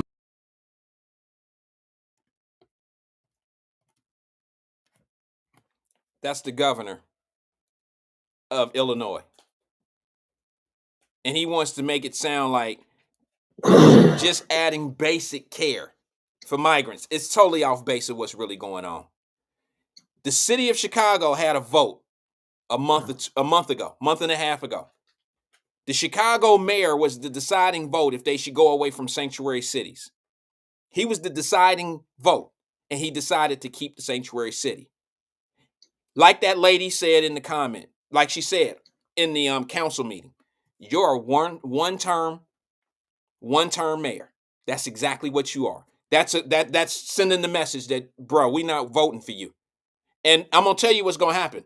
When all those black folks stay home and not vote for Joe Biden, y'all gonna think that it was some other bullshit. It's a conspiracy, or they gonna make you think that they was doing something wrong in the voting booths and shit, like they didn't cut people off. It's voter suppression. The black folks in Chicago, they ain't got no license. They ain't got no ID. They gonna come up with more excuses than a motherfucker going to jail of why things are going in the other direction. But you ain't going, I'm showing you right here on the air. Whether you like what I'm saying or not, these are facts of what's happening. You don't have to agree with me. You can go look this shit up for yourself if you just do the research. But I want to know why it's not national. Let's go to the phone lines real fast. Good afternoon, caller. This is Wyatt. Who am I speaking with? What up, Wyatt? It's Friday. I ain't got no job. That's right. I'm retired. What's up, Mike? Hey, what's going on? Drop Squad 52 out of California. I don't know. Hey, bro, you riding a tricycle out there now, bro? How you getting around out there, man? The gas is so freaking high. No, well, okay, you ain't gonna believe it, but since you brought it up, last year in June or July, I donated my 2011 BMW 320ai with about 180,000 miles. I donated to charity, right? You ain't donate no damn BMW. Yes, I did. Wait a minute. You asked me. Wait, huh? Can I finish making my joke? Damn. You didn't donate no 186 mile BMW. You was just trying to get rid of some shit. No, Yeah, I really listen. This This is what I was. This is why I did it, right? Okay. Because the maintenance would have been damn near 6,000, right? So I said, yeah, it was something wrong with it. So I said, what I'm gonna do? I'm gonna go ahead and donate it. I got like 1,700 value for it. Okay. And I'm going to see if I can get around without a car. So I signed up for Uber. I caught the bus to some places. And of course, I walk to my grocery store. I got a Walmart, which is about 3.5 miles one way. You walk to Walmart? Yeah, I do about once a month. Shit. It's about 6 miles round trip. Yeah, okay. Right. So, but I thought I said, let me try it, right? You don't buy shit when you get there because that means you got to carry a bags back for 3 miles. No, I have a backpack and I know how much I can load. God damn. Right. Okay. And plus, I utilize Walmart's shipping service, which is free for certain big items, like say paper towel or toilet paper or some shit like that. Okay. I just order it off the shipping, and it's free. Okay. Okay. So it's been going on a year now. Well, it's been 8 months, 9 months. All right. And I'm saying, bro, I'm doing okay because I was going to wait until the end of the year to buy a car. Okay. That was the reasoning behind it. But I started adapting. You feel me? Yeah. Because again, it's my whole story is crazy. If I may, you have an advantage. You know what that advantage is, right? I'm retired. There you go. And you being right, and I've been retired since I've been retired since I was 57, Wyatt. Yeah, but I had a plan, and you know what made me start changing the way I was thinking? What's that? Again, right in line with what you're talking about. What started to make me change the way I was thinking was when I got out of the Marine Corps at 28 years old and was married. I started thinking about my money. And I happened to start listening to Rush Limbaugh talking politics, and I found out the difference between Democrat, Republican, and only reason I was voting Democrat the few times that I did since I was only 28, I figured out why, because at the time I just thought that's what Black people did. So I started listening to the politics and shit. And again, that started back in 1988 when I got out of the Marine Corps. Yeah. And it's been that way ever since. So, and again, I found Rush Limbaugh's voice. Somebody is finding the Wyatt Live voice of Randall Wyatt. And that's why I say, bro, your shit is so important. So you keep doing it. Now, the reason I call, can I get to that? Yes, absolutely. Okay. Two things. But the main thing is Chicago. Okay. It's like you said, everything you said. There's been some things that have come up. And I was waiting to see if you were going to mention it because you always spoil my thunder because you're on top of your game. But you didn't mention this. There is a fierce effort, signature campaign to recall. That's right.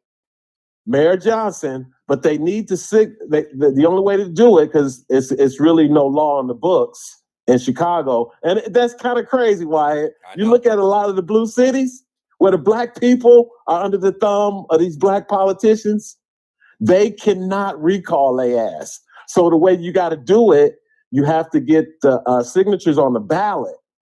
So if Chicago gets this signature on the ballot to recall Brandon Johnson, Black folks are so pissed, Wyatt, it's a small chance that they just might vote for Trump.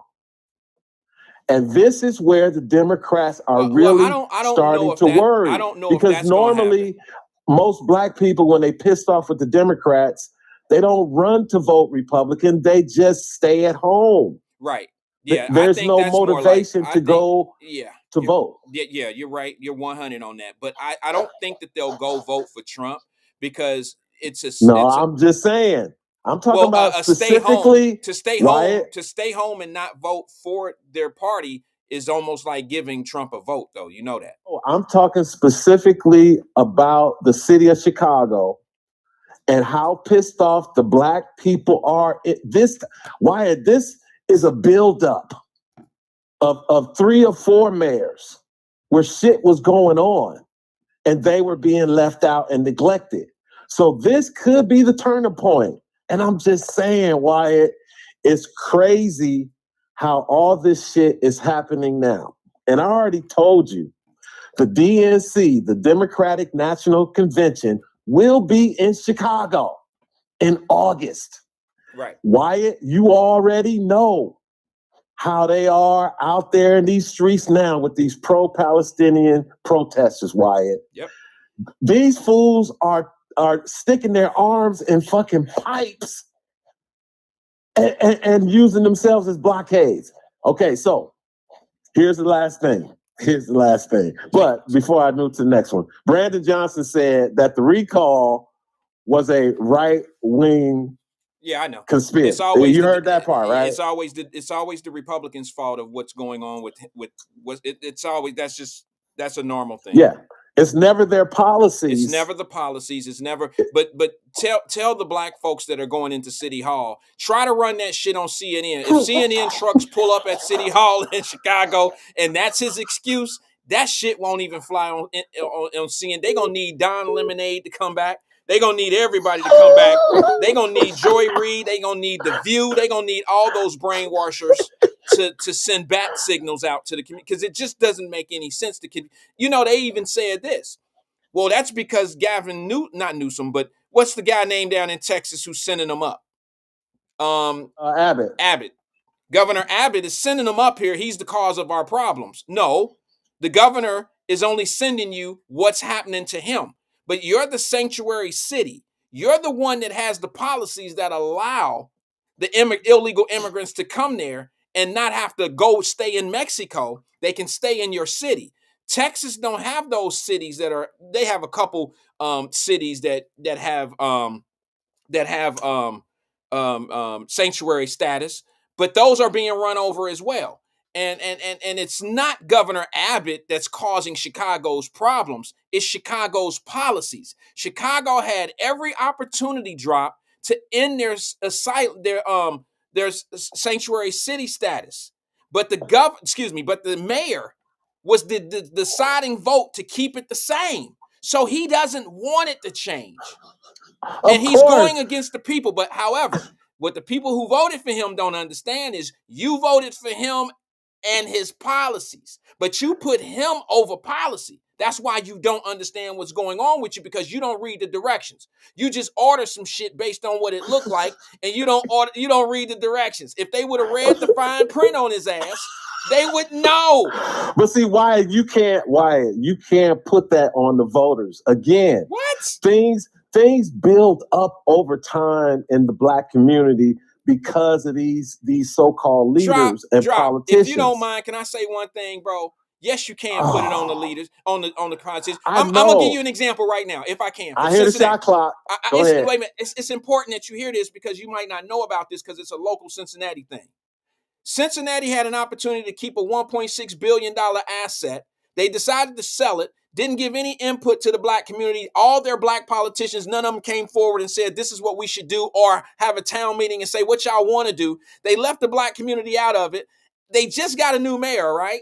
And let me tell you what they did. You talking about the railroad thing? Yes, bro. They sold the railroad under the fact that we're going to use this money to better the city. We're going to use this money to do this and this and that. It won't create new taxes. And just a month ago, they got the check.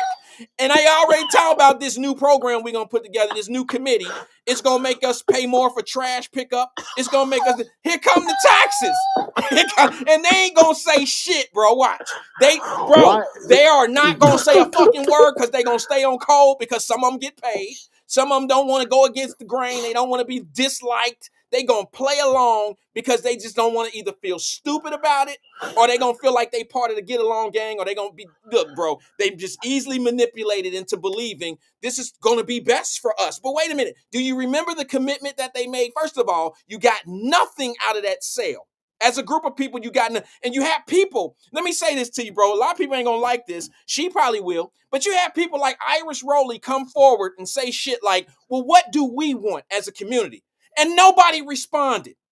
Nobody stepped up to the plate and said a damn thing other than her and Reverend Damon Lynch. They the only ones that had an idea of what was going on here. And then everybody else was just sitting back, sitting on their hands. And then here I come on Wyatt Live and say, hey, in Boston, they are asking for reparations because of the money that's being spread around to the immigrants. And what are they asking for? They're asking for, wait. They're asking for reparations.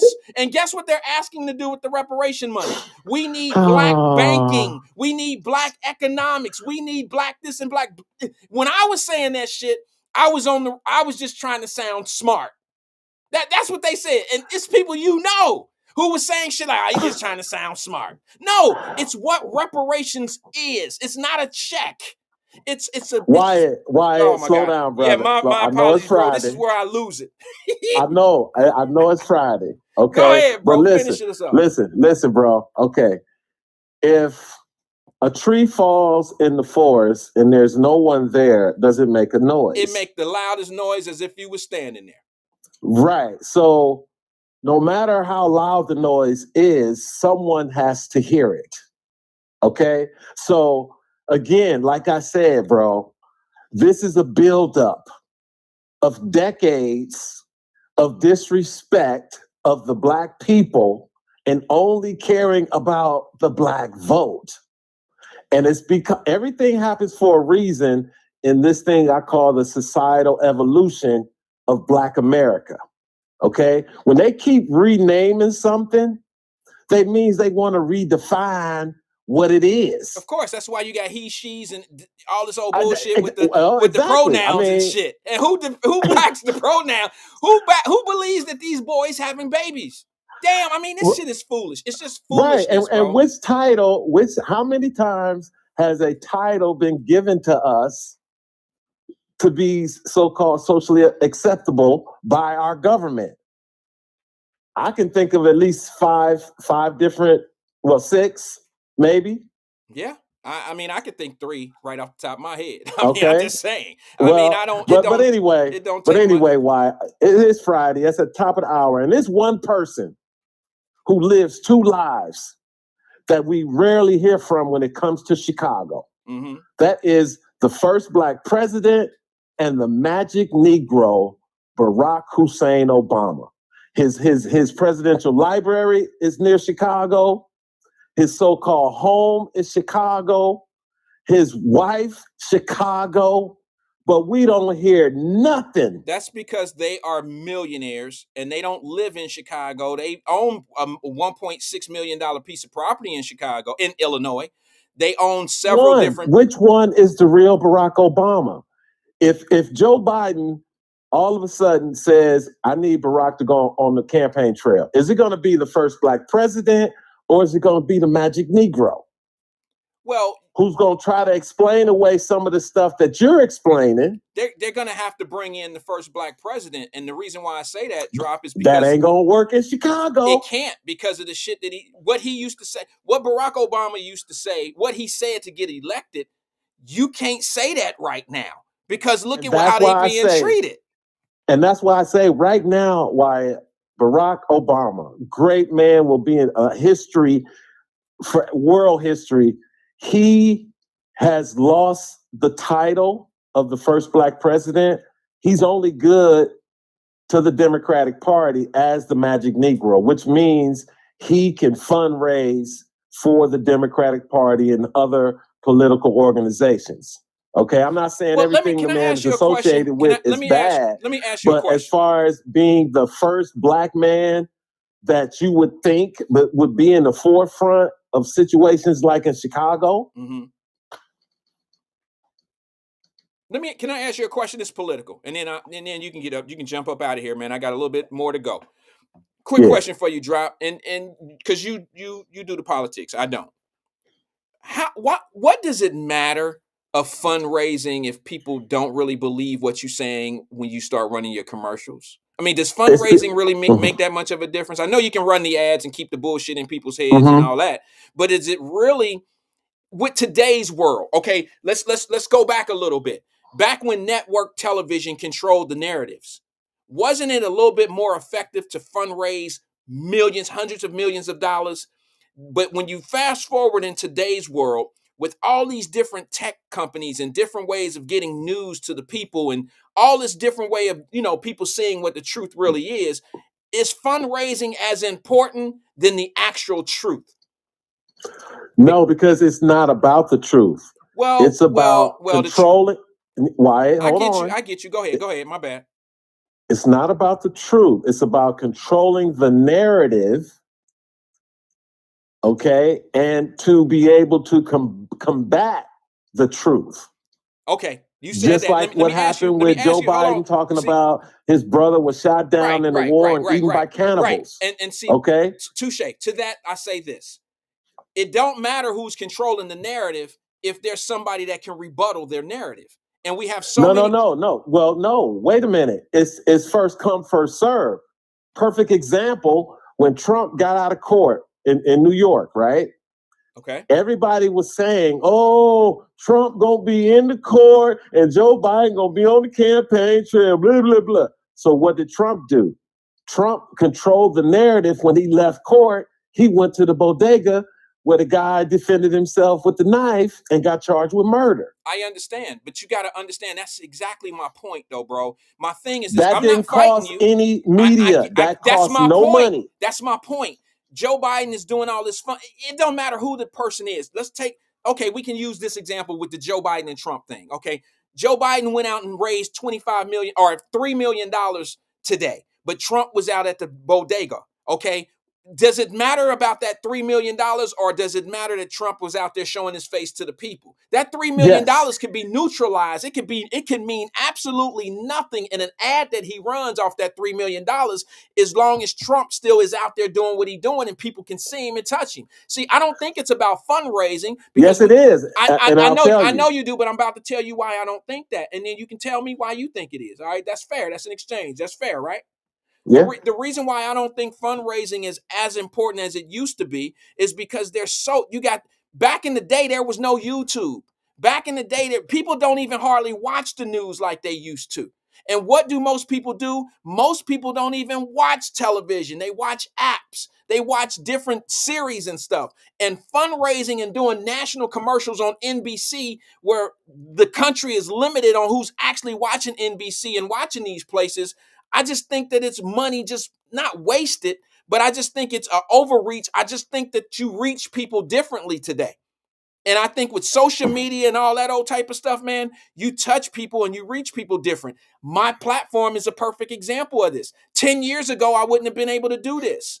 15, 20 years ago, I wouldn't have been able to do this. However, if a politician raised enough money, they would be able to do what I'm doing, but on a national scale at NBC or CBS. You see what I'm saying? But now people are going to their bloggers. They're going to people like me. They're going to other shows.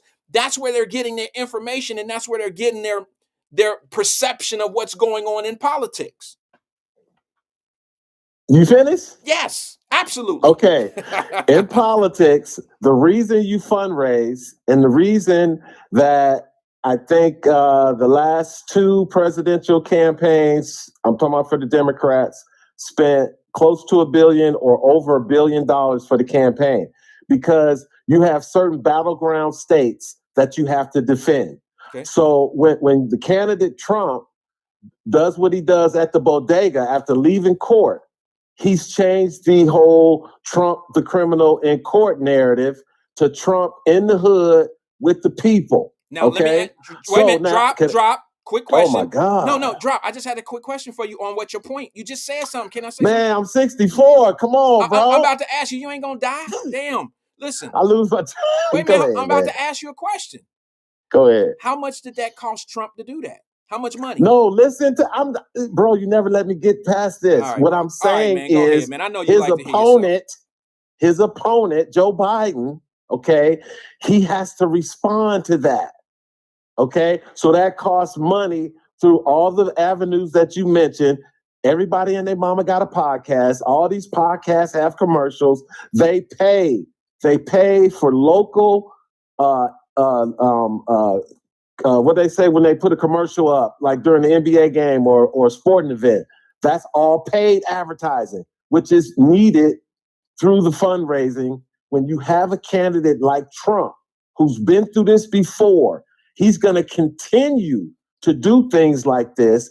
His surrogates are going to continue to pump it up in places where Joe Biden is weak. Okay. So he's going to have to spend more money in these areas and less money in other areas, like, say, Chicago, where they think they got it all locked up. Okay, well, let me ask you this question. For Trump to do what he just did, to go to that debate, to that place yesterday, bodega, what did it cost him? No, I'm telling you what it cost his opponent. I understand two people in the political race as you the missed, candidates. Drop. We just heard your whole explanation of what you meant. What you not listening to is, I say that having the campaign money is not as important anymore based on how you can touch people. You're talking about, wait a minute, you're saying that he needs the campaign money to be able to rebuttal whatever Trump is doing, to be able to fire control back. the narrative. But you can't control the narrative. Look. Yes, you do. You do it through the media. No. You do it through influencers. Okay. You do it through podcasters. Yes. You pay them to do ads for you.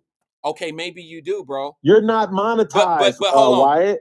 If you were monetized, let me explain something to you. The DNC could pay you to promote something for them. But here's the thing. You still have to be part of their movement for that to happen. In other words, you don't. You just have to be an entrepreneur. No. There's some people. Listen, drop. Wyatt, you know who you're talking about? Wait a minute, hold on. If the head of a movie studio donates $200,000 to the Obama campaign, okay, don't you think he gonna get that money back? Because the Obama campaign is gonna use his company to produce the political ad. I understand that, Drop, but what I'm trying to tell you, that everybody don't quite move that way. Last year, when people were running for city council, there were a couple people that wanted to use my platform to promote themselves, and they were willing to pay. And I refused it because I don't believe in them. I don't rock with their policies. I get it, but you asked me a specific question. What is the importance of having a very large campaign fund? Yes. No, wait a minute. Wait, that's not what I asked you. That's not what I asked you.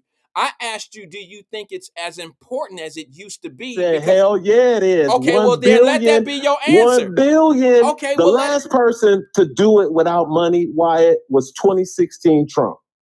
Well, I think he spent $60 million of his own money. So then how was he able to do that in today's technology? Because he was getting free airtime on NBC, MS. Everybody wanted Trump. But you just made my point that if you are heavy in rotation, it may not cost you any money to do that. Right.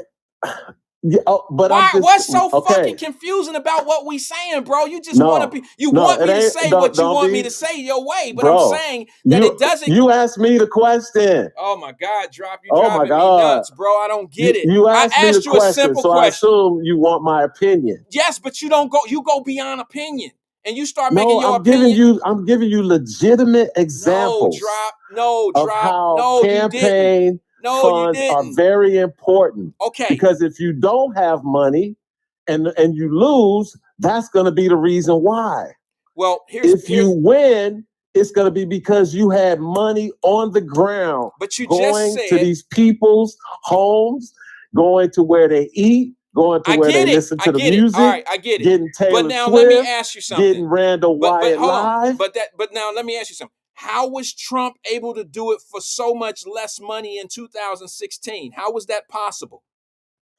Because they underestimated the degree of the pissed offtivity of the Democratic Party and their candidate, Hillary Clinton. When they did not want Hillary, they wanted Bernie. And they said, F you Democrats, we ain't showing up. For whatever and only 87% of black people showed up for Hillary, and Donald Trump won so the for Electoral whatever College. reason, He whooped their ass. They was embarrassing, and they've been going after him ever since. You done? You done? Puff, puff, pass. It'll be 420 tomorrow, but I'm celebrating early, damn it. You done? Go ahead, Wyatt. All I'm saying to you is this. You kind of prove my point whether you want to see it or not. But for Donald Trump to have spent less money in 2016 kind of proves my point. That you don't have to have a whole bunch of money to win in today's world because of technology. And if you are controlling the narratives, or if you are mainstreaming on social media and getting free things, like when you come out of court, you go to the bodega and you getting all that free publicity, then that didn't cost him any money. It didn't cost him a dime. He spent more in 2020 and lost. Joe Biden spent more than Hillary did, and he won. But I don't think that him spending less or more money had anything to do with people voting Trump out of office. I think it was the things that were going on in office that they didn't like. I mean, they demonized him. They said some things. COVID jumped off. You know, they were ready for. They had this thing. January 6th certainly didn't help him. Things like that. Well, let me ask you a question, Wyatt. Do you think if the pandemic had not hit, do you think Donald Trump would have been reelected? It's a strong possibility. Exactly. I think there's a strong, and that's my point. I think the reason why he lost is because it took something like that, and the tweets and all the other things that were giving him. So he needed a large campaign fund to fight against the Republicans, the Democrats, the corporations, the groups. He had to fight against all these things to attempt to control the narrative during election time in about 6 different states. I'll give you some of that. But what I will also say is, you know, when the pandemic hit and the things that were going on, that was the best thing that happened to people that didn't like Trump. Because that it's like what you hear now. Wait a minute, hold on. What do you hear now when you hear people say something ridiculous like, well, look at how Trump handled the pandemic. Look at the millions of people that died in America. Look at the million people that died in America, as if people didn't die in Spain and Rome and all these other countries, Germany, all these other countries. And see, you got to that's understand the narrative. That's exactly I understand, what but what I'm happens. I understand, but what I'm saying to you is it took COVID and the tragedy of that to fall on that guy. And that's why, and then he had already had these reputations of doing what they're doing. It's like now. The reason why he's facing all these cases that never came up when he was sitting at home on the couch when he was thinking about running for president, they never threatened that this was going to happen. But as soon as he put his name in the race and said, I'm coming back, now all these cases are coming up. Because this is the same way that you do. You have to deframe someone to make them bad, an evil guy. And that's what most people will listen. They'll follow the duck. If the duck go out the in the narrative. Street, That's the narrative. Well, it don't take a narrative all the time, bro. It take the sixth grade. Narrative. They can control the people. Yes, I understand that, but it's the 6th grade lunchroom table is what we call it. Sixth grade. Some people don't even know policy one way or the other. You see it all the time when you see people go out there with microphones and say, what do you think about these policies? When you say this and this and that, and somebody says, oh, those are great. And then they end up saying, well, guess what? Those are Trump's policies. Or they say something that's going on bad and you say something like blah, blah, blah, blah, blah. And they got a smile on their face and they saying the opposite, looking for the opposite, looking for the reaction of the person. And they don't understand policy. And they say, well, I would never do that. And it end up being Joe Biden's policies. Or it end up being, But see, Wyatt, you got to understand what's happening in Chicago. Because the stories that you show, the clips you show, come from local news. But like I always tell you, the Democrats want local shit to stay local until it can help them nationally. So this local issue in Chicago does not help them nationally. That's why you don't hear none of the national voices saying anything about it. And I've had a whole show today on that whole point. But I believe that Republicans and Democrats both do that. The Democrats do the same thing that the Republicans do the same thing. But Fox shows it more than the others. There's things The that others Fox don't show nothing. There's things that Fox don't show that I would know, benefit but it's the a lot of Democrat shit Party. that Fox shows that they will say if black people say we saw this on Fox, the first thing they're gonna say, I know. Oh, Fox is racist. You can't believe them. I know. There's a reason why. Listen, bro. There's a reason, and that's why you say what you say. That's exactly right. And there's a reason why black folks are demonized or told not to watch Fox, because sometimes if you see something and you don't want to believe it, you got to look into something just to make sure that what they're saying wasn't a lie. And then when that lie is actually reality, you have to question, well, why is that like that? And then but see, Wyatt, before I go, because man, I was out of here 20 minutes ago. But before I go, okay, there's truth in numbers. Would you agree with that? Yeah, I'm a numbers guy. guy. So that's logic. Your voice, your number added to these other numbers that are out here on all those platforms that you mentioned earlier, the more voices that are heard, the more the truth will prevail. I understand. Because it's just been around way too long, the lies. Well, okay, so it's going to take time, but I'm telling you, Wyatt, it's people your age who got that mic and that YouTube feed. Because YouTube can shut you down. They got ways of doing it, but you can get it back. You can come back many different kind of ways. But you ain't trying to make no money. But your voice is very important. Shout out to everybody in the chat, and shout out to the new voice on YouTube. What's his name? Furious Styles.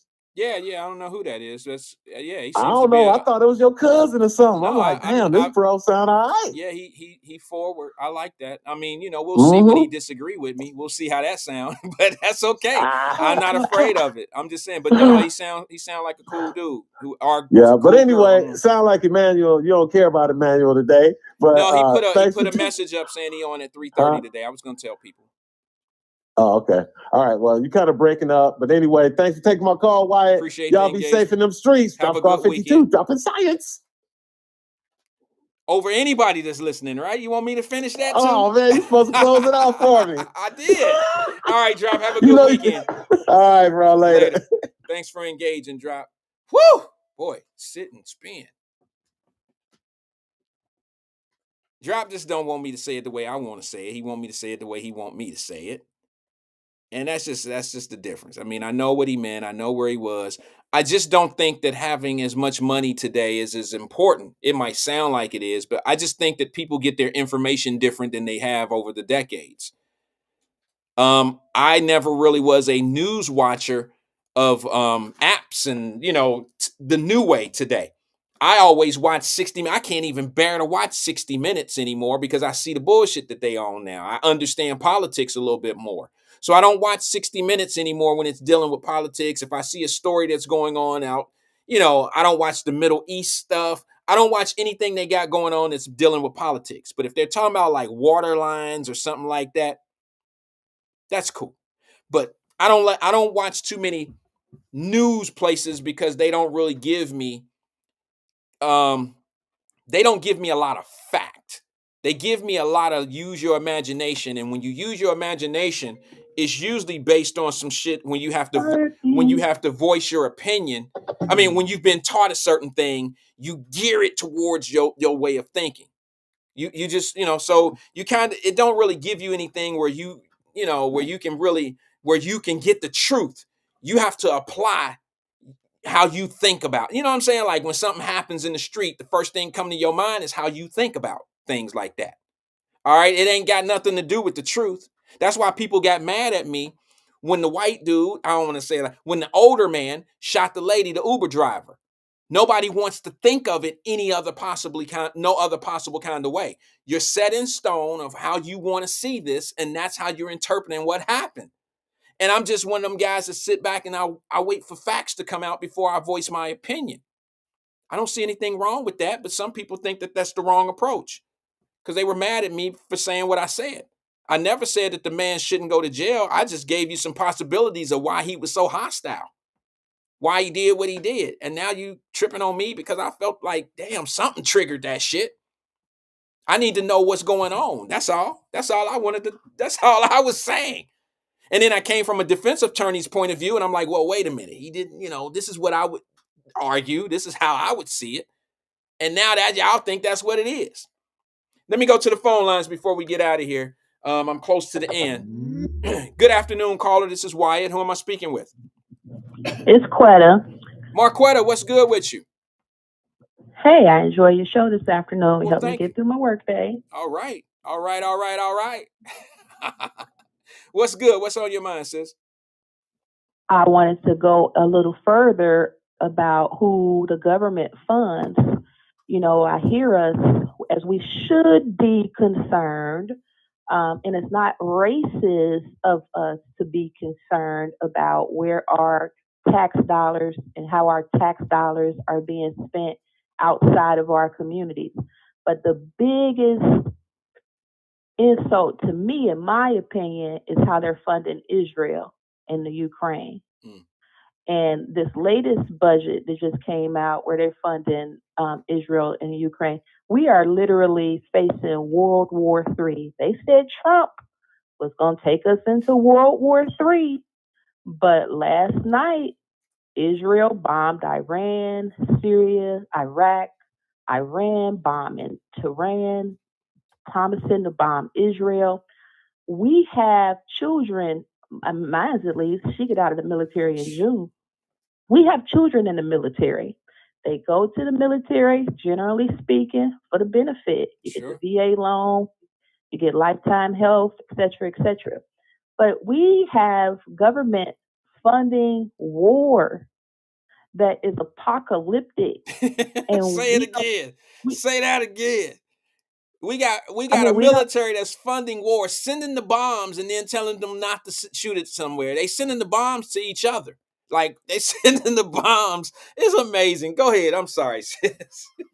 You all right. You all right. You know, when I appreciate being able to talk to you because I don't have to yell, holler, scream, be called names, be told I'm stupid, be told how much I hate black men because Sis, I'm you know concerned. you none of that. You know you none of that. Okay, you know that. All right. You know when you get to a point of when you have a debate or a conversation with someone, the first one to start throwing the names and being derogatory, that's the one that's losing the argument. You already know that. That's the person that's losing the argument. If I got to say, shut your dumb ass up, all that old shit, then I'm losing. Okay, I'm losing. So go ahead. I'm sorry, sis. Go ahead. Because I got blocked. Somebody reported a post. I was trying to chime in on what Ron Omega was saying on Emmanuel's show one day about the imminent danger. The FBI came out and said he said two things. He said there's an imminent possibility because we have so many Middle Easterners here in this country that there will be a terroristic threat somewhere in America. There's no doubt. And it's not going to be one. They have a mini army in this country by now. And sis, it's going to be a unilateral type of war. It's going to be a thing that happens not just at the lost soldier memorial in Washington D.C. It's going to be a thing that's going to be a chain reaction. It's going to be something that we don't see coming. It's going to affect all of America, the ones that agree and disagree and all that old shit with this stuff. It is going to be horrible. I just hope that Joe Biden's his ass is alive when it happens. I just hope he stays alive long enough to be able to witness what's going to happen to America. You know, then the FBI came out again and said that China has an imminent cyber attack. An imminent cyber attack is coming to America. This is what the FBI is reporting. But we gonna be all right. We gonna be okay, sis. I'm sorry to cut you because this is what people say. We're overreacting. These are the proactive. These are the reactive people that say everything's always been all right. We gonna be all right. We live through everything. But they don't understand. Listen, the world is much different. It's one thing to live through poverty. But that's one thing. Yeah, we can live through not having all the things that we grew up wanting, but we talking about war and destruction. That's totally different. You can't just pass that off like we gonna be okay. You can't do that. We talking about something different. My apologies, sisters. Go ahead. No, you good. You good. We need to have. That's a responsible person who's able to look at what's going on in the world and speak on it and not be silenced by clowns and critics who really just want, a good time. And don't get me wrong, I like the joke and everything too. But what it pisses me off, because just what I would say just 3 or 4 nights ago, it was 65 shell casings. A brother, 27 years old, he got shot in his leg.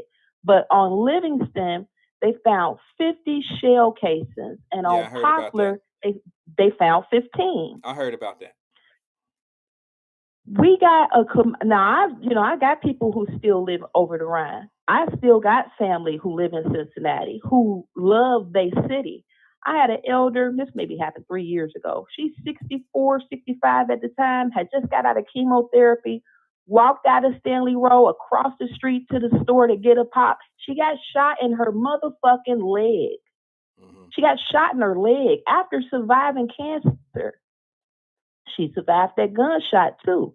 But when you have a community who is not concerned about 9-year-olds getting killed in drive-bys, 11-year-olds who sitting up in the park with women and children getting killed by drive-bys, and who would turn around and tell you that white supremacy is more of a danger than that, you have to really be concerned about where you divert your attention to in today's climate.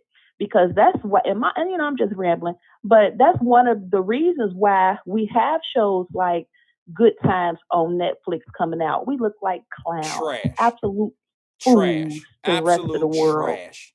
And that's a white man problem too. That's what they're gonna say. But it's all black folks playing the voices. They getting their dimes, they getting their money, and they Black think the folks shit is playing funny. the voices.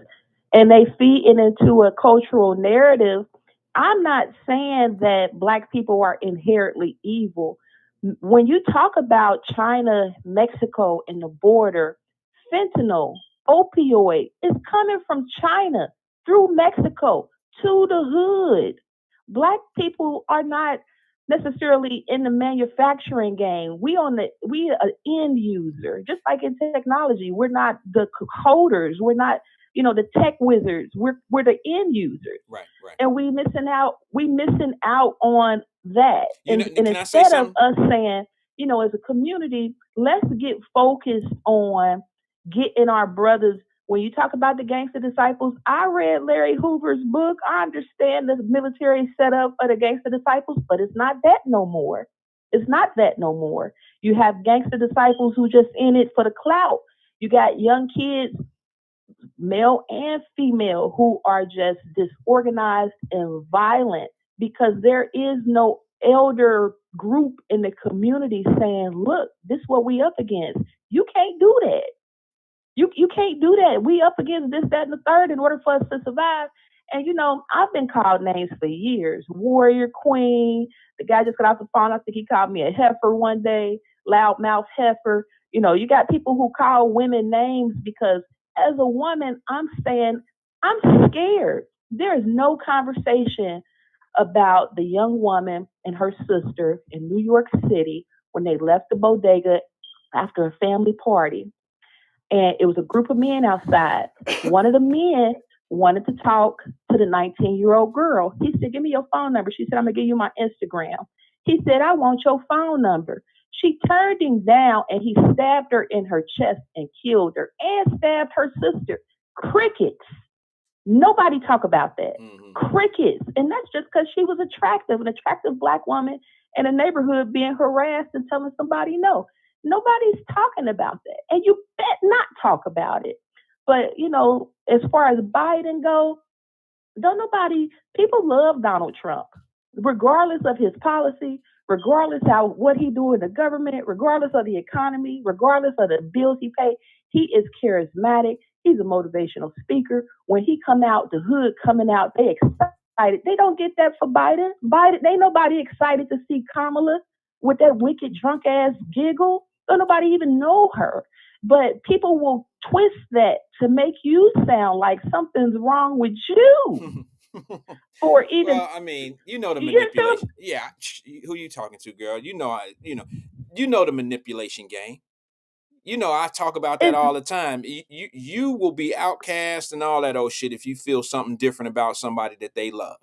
or that they want to put in place. I mean, the bottom line is this. I hear it all the time, and it doesn't bother me to be the guy that's known as the coon or the conspiracy, whatever that shit don't matter to me, because I look at it like this. I say to myself, sis, how am I changing the world? I can't change the world, but I can change what's around me. Okay, I can make people around me better. Can everybody say that? Can everybody say that when they see themselves around their circle, are they making the people around them better? Everybody can't say that. Some people can say, well, if I talk the loudest, I'm better. I'm leader because I say a lot of shit. But what can you provide to your circle that makes them better? Do you understand what I'm saying? When we start getting leaders like that, not, keep in mind, sis, these the same folks that think they saying dropping bars when they're talking about the government ain't shit. But then that's the same government that they want to depend on. That's the government that they're saying that they said ain't never done nothing right for them. But yet you look for them for your as your support system. I don't understand that logic. And this is the same one that their policies are based on government. They have more government in these policies, government, like, I just don't understand it. It's just something about it to me. Everybody's not an entrepreneur. Everybody's can't run their own business. I get that. And that's not what we're talking about here. So I don't expect everybody to want to run their own business, but I would expect everybody would want to run their own home. Do you understand? Their own house. As a man, I want to be able to run my house the way I want to run my house. I don't want somebody to be able to tell me how I have to run my house, or if I get some money, how I can spend my money. I don't get that. Or if I want to drive a certain type of car, gas car versus an electric car, I don't want somebody to have to tell me. And then you gonna pimp me at the same time, sis. This tax thing is just unbelievable to me. We pay, the government is like, they're not even a business. They don't produce anything. But yet they're the pimp. We the hoes out on the track. Sorry, we both men and women. We the hoes on the track, and we give them a percentage of our money. And they do whatever they want to do with that money without your regard. They do it without you even having a say in what they do with it. What is that? Y'all would have a fit if Superfly came out in a blue suit and he said, give me half your check. Give me 30% of your check, bitch. Give it here. And do whatever they want to do with it. You wouldn't allow that. It was a Venezuelan TikToker. He was in Columbus, Ohio. He had 500,000 strong TikTok followers. He was explaining to Venezuelan migrants, when you come here, you can just go squat in somebody's house. You ain't got to pay no rent. Find you an empty property. Go squat in it for 30 days. That's where you live. Set up an address. They got to legally evict you. You legal. He was flossing the $4,000 a month that he was getting from the government. He was laughing at Americans, telling them, y'all a bunch of slaves. Y'all got to work. You got to do this, that, and the third, and look at me and my baby. Let me ask you a question. Did you get that information off CNN?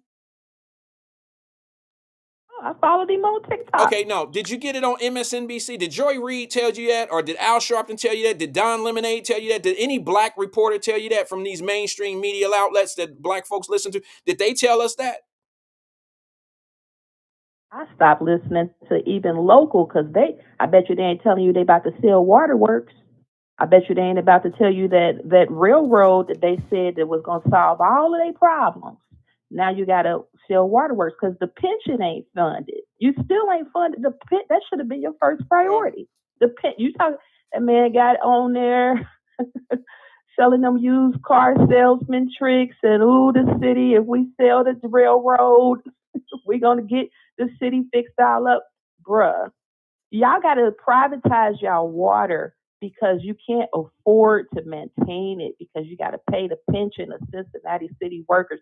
Ain't nobody going to talk about that or make that an issue because they're going to tell you it's a good idea to privatize your water eventually. And for real, ain't nobody out there want to buy your water. I think the biggest one is American Public Water Works or something like that. For $600 million, don't nobody want to buy your waterworks. It's trash. Nobody want that. But also, you don't hear nobody talking about how they taking Title 20.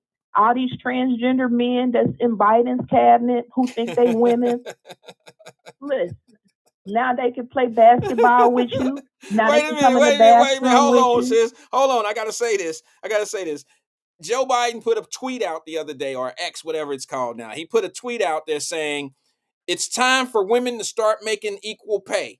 And even if they're the best basketball players, they need to start making more money. And he's trying to support the WNBA, but yet he doesn't support them enough where he doesn't want grown ass men to go play in their league because they put on a dress. So explain to me, how could you care so much? So what happens when the men who dress up like women go into the league and start making all the money because they're going to be the powerful players? What does that actually do for the ladies in the game? Follow Riley Gaines. She's a swimmer. You know, I'm humane. I'm humanitarian. And I feel like it's not just a black or white thing. It's a human thing. Absolutely. And as a white woman, she done worked hard. She a swimmer, all-star swimmer. And that man jumped in the pool with his full-blown penis with the rest of the women, and because his legs is longer, his muscle girth is He's just stronger. He's etc. stronger. Yeah. He won. And So what that if means they were for racing for $1 million, who would have won that $1 million? And that's what I was about to say, because now that means girls, and it's happening all across Ohio. Nobody talks about it. These track star transgender boys who running as girls, they are breaking records, and they are now eligible for scholarships to college that girl athletes were once Title 20 eligible for. They're no longer just eligible. Now that you got to compete against a man in a dress. Charles, your lunch is ready. And I know transgender women. They cute. They got great fashion sense. I love their makeup and their hair. But you still got to go get your prostate checked. You still got to go make sure that you're not having testicular cancer. Women don't have that. And when you have Ketanji Jackson up there as the Supreme Court talking about she don't know what a woman is, that impacts policy, ladies. That means that you're funding for your clinics for things like cervical cancer, breast cancer, fibroids, cyst research, and stuff like that. It gets canceled out. Well, sis, you got to understand, when you've been manipulated to believe that everything is racial, that's what they used in the game of that, trying to make that lady sound like that they was using racism to keep her off the Supreme Court. When you use a legitimate question of what is a woman, it went straight over some people's head. And I heard some very intelligent people try to act like they didn't understand that question. And the only reason why they were acting that way is because they on code.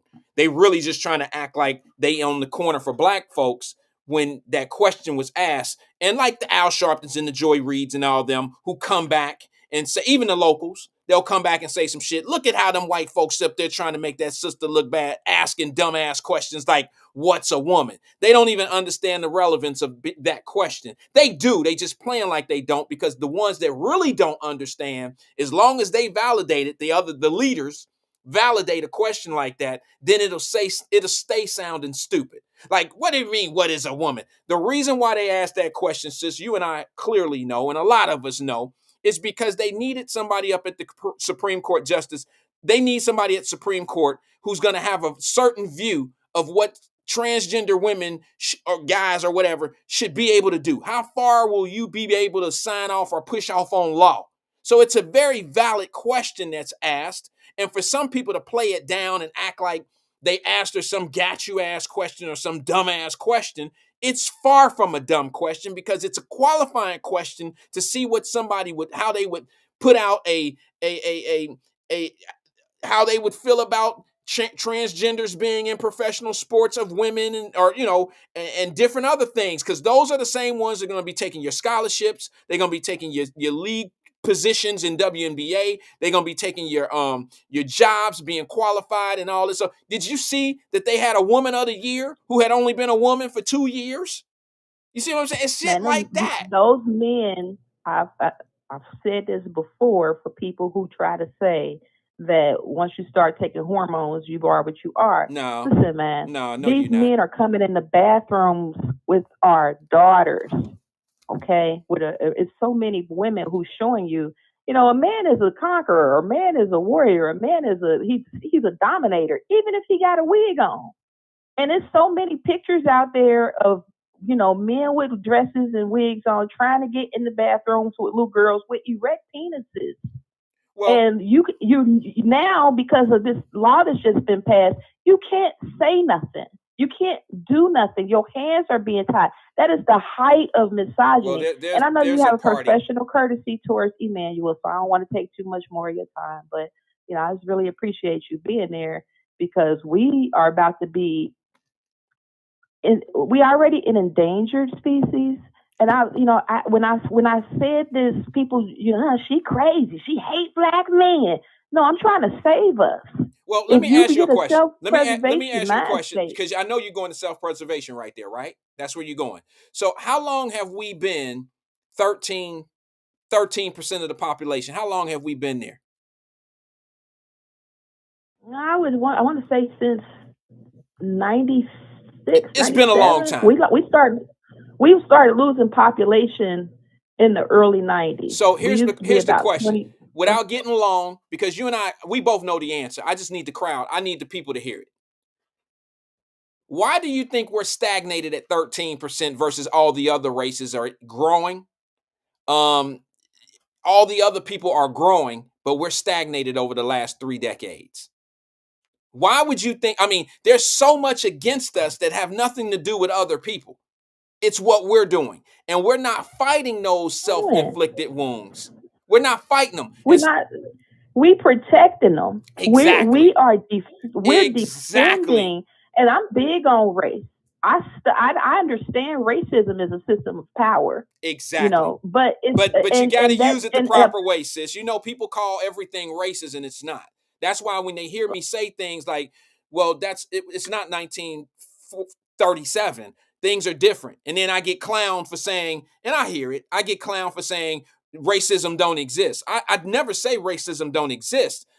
But you're getting clowned by clowns. But you got to understand, racism exists, but racism is a systematic thing. It is not an individual thing. For instance, racism is power. People don't understand it. Prejudice and racism are two different things. If I come out to my doorstep and a lady call me the N-word, a white lady, and she drive by, that's not racism.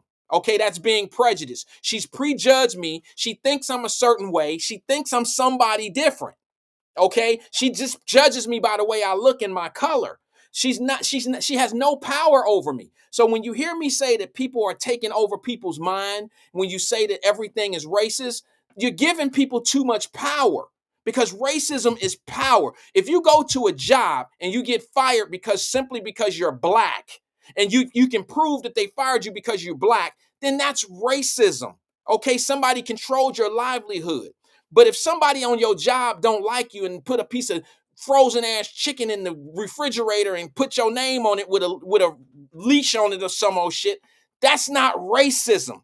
That's somebody being they are say it again. Discriminatory. Yeah, well, here's the thing, you know what I'm about saying? that. They're prejudiced. Even in that, you have federal government protection where you can file an EEO complaint, and they will come and investigate and reimburse you if they feel like you were discriminated against, or that you created a hostile work environment by that act. Government has acted on what Black people have demanded, and we're not demanding anything anymore. That's what I'm saying. Whether it be Trump or Biden, we don't have any demands. The mayor in Chicago, the only reason he won, and that's what I be saying, everything ain't racist, because he ran on the platform that I'm from the West Side, I'm a Black man, I got Black children, I understand. The other guy that he was running against was saying, I'm closing some of these schools. They ineffective. We need the money. We're going to close the schools. Didn't nobody want no more schools closed, so they voted for Johnson. That's how he got in. And he still will say, I'm a black man, I got black kids, I'm from the West Side, but I'm a fund the migrant. That ain't gonna work. That ain't gonna work much longer because they about ready to get rid of his ass. He can keep on playing that card if he want to, but the proof of what's going on in Chicago is written on the wall. You can see it. And a lot of people who voted for him knew him. He's a familiar name in the city, and you can hear the people, them same people now, and I got the clips. I got the receipts here that go up and they say things like, Johnson, I've been knowing you forever, and I voted for you. I voted for you. These are the people saying this. And I can't believe your policies. I can't believe you doing this. I can't believe. And these are people that voted for him, not for his policies. They voted because it was him. You understand what I'm saying? They voted for him. And he was black. And here's the thing. You have to understand that everything, if a white person does something to you and it hurts you and it does something to it's horrible. Just because that person was white does not mean they did that to you because you were black. Because those same things are being done to black people by black people. You can't always say the motivation for that white person to do something to a black person was simply because that person is black and the other one is white. That makes no sense. Because if you say that, you would have to say that 5 black cops that beat up 1 black dude, that was racism. But if 5 white cops would have done it, you would have said that's racism. But when 5 black cops do it, the Goon Squad has been convicted, and it did happen. You had like 4 or 5 white cops down the South who took 2 black men and beat them up, sexually harassed them because they were screwing with white women. And the government came in and they allowed the charges to be filed, and they were sentenced to 20 years. Tyree Nichols' police officers still have not been sentenced. And nobody's saying nothing about it. There is no outrage. Nobody's saying anything about it. Cares. Nobody's saying anything about it. Because, hey, Mark, let me say this to you, babe, because I'll forget. And I'm going to let you have the floor. You know, I give you all the time you need. Let me just say this. I started today's show off with that premise. And that is, it don't matter what happened to us. What only matters is who did it to you. That's the only thing that really mattered to people. And I'm trying to tell you that when that brother on the train, I tagged you in a video of you cut out on me, sis. You there? Racism. You know, I'm afraid. I get it. Can you hear me? No, you cut out on us. Go ahead, try it again. So I tagged you in a video of a gas station in Memphis where these black men are dancing around with illegal guns, but it's legal. They have open carry laws, so it's not illegal, but it's intimidating when you pull up to the gas station and a man got an AK-47 with 100-round drum clip. When you see somebody with a sawed-off shotgun with one of those switches on it that turn it into an automatic, that's power. And people get killed at gas stations as innocent bystanders often. If it was Kyle Rittenhouse, if it was George Zimmerman, we would be screaming, that's racist.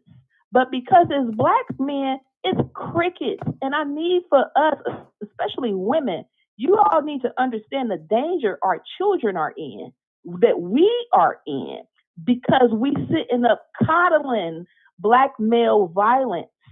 And we're coddling, even our daughters now.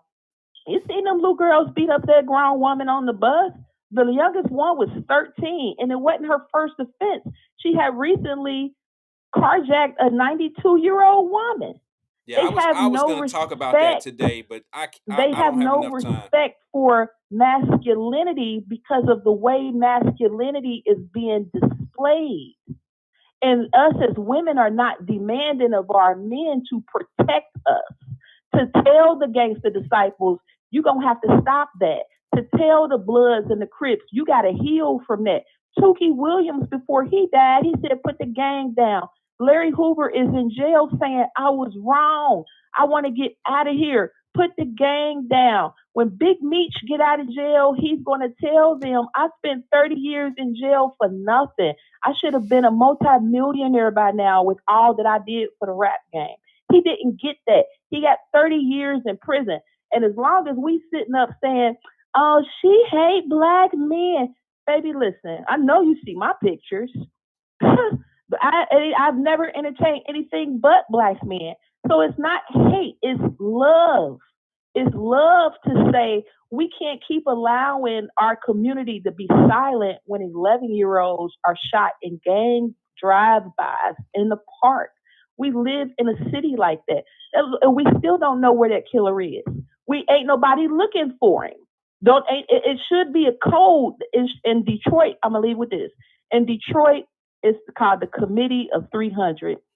You have black male former police officers, former fire departments, just black males in general, about 300 of them. Anytime an elder is raped, a child is, kidnapped, somebody killed, they ain't going to sleep. They patrolling Detroit. They shaking everybody down. Where is he? Who is he? I've seen Showing that. to I've seen us. the clips of Turning they out in the in. streets. Them boy, they out in the streets. I've seen that. I've even had some of the clips on the show. You're right. I've seen that before. And that's one of the things that I've said on a different level of making people check in when we open up our small businesses in Cincinnati, like restaurants. We so caught up in the clownery and buffoonery that we'll let somebody come in our city and talk bad about our local restaurants and leave this perception that our restaurants are bad to people that's coming in town. And I just, we self-inflict And ourselves. he was an emasculated man. Exactly. He was an effeminate man. Exactly. And we, as black women, we support in them. We support that. Exactly. As black women, we support Miss Netta. We support RuPaul. We support that guy you just talked about, the cook who can't cook. He couldn't maintain his own restaurant, right, exactly. health and cleanliness standards. Darius but we Cooks. support him. Darius Cooks is his name. He's a clown. And y'all you can say whatever you want to say about me, or he got more views and all that old shit. That's not, Darius Cook is not what y'all think he is. Check his paperwork. And for him to come into my city, check his paperwork. For him to come in my city and put restaurant owners down, I just can't accept that. I can't accept that he would do that and then leave and make his money or whatever. It ain't about the money. It's the fact of what he's doing to try to do his clout and get his money. But then look at the damage that he does. Look at the trail of damage that's left behind. I can't accept that. There are cities that make people like him check in. When he went to Indianapolis and did that shit, they wasn't going for that. They ran his ass right up out of Indianapolis. But pull his paperwork up for him to be such a professional. Restaurant.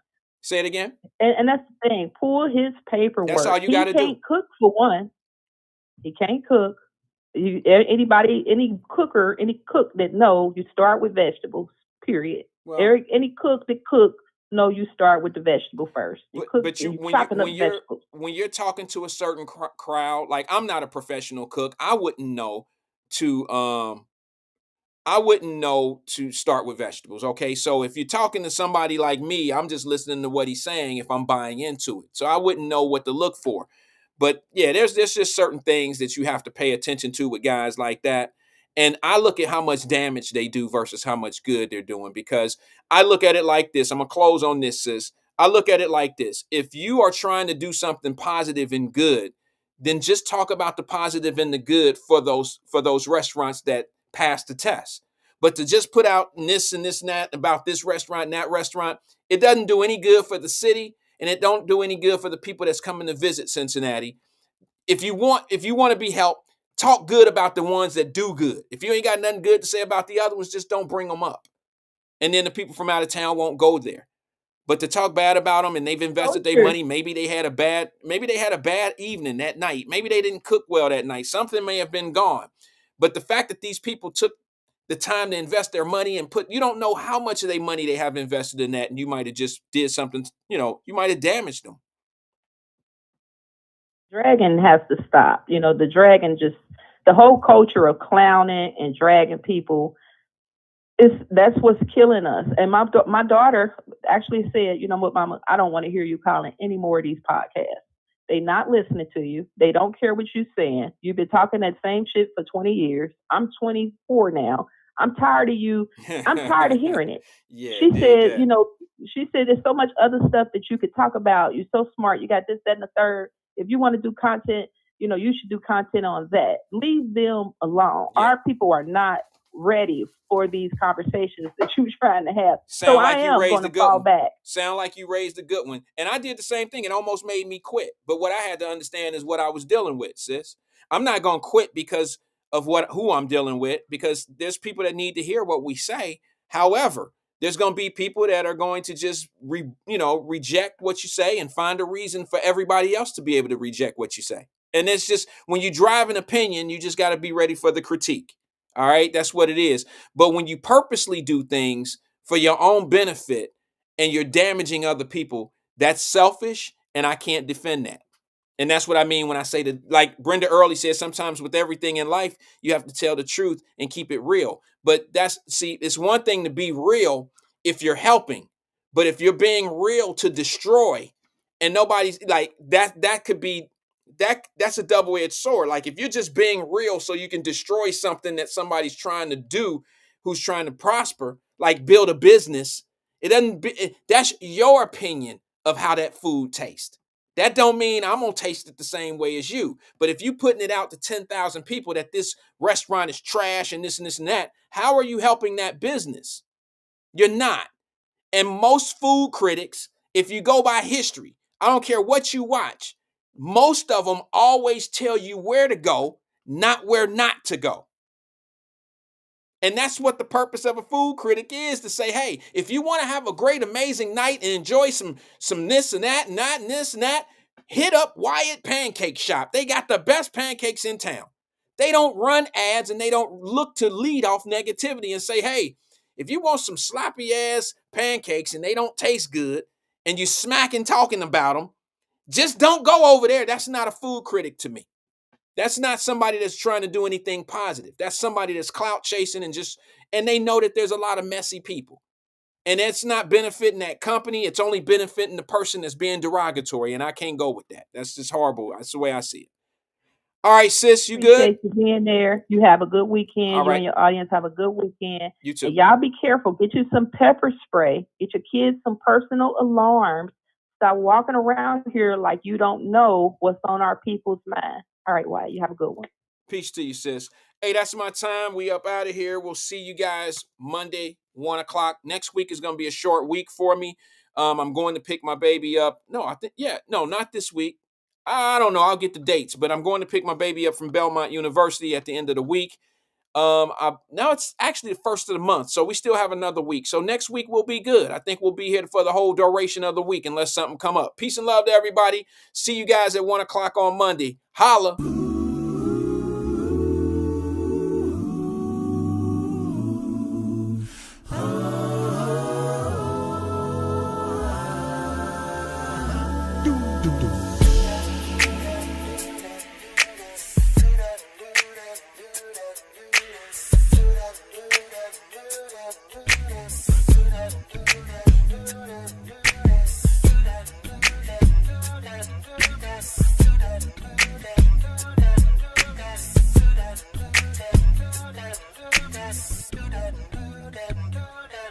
Well, it's not far down to paradise. At least it's not for me. But if the wind is right, you can sail away. Find tranquility.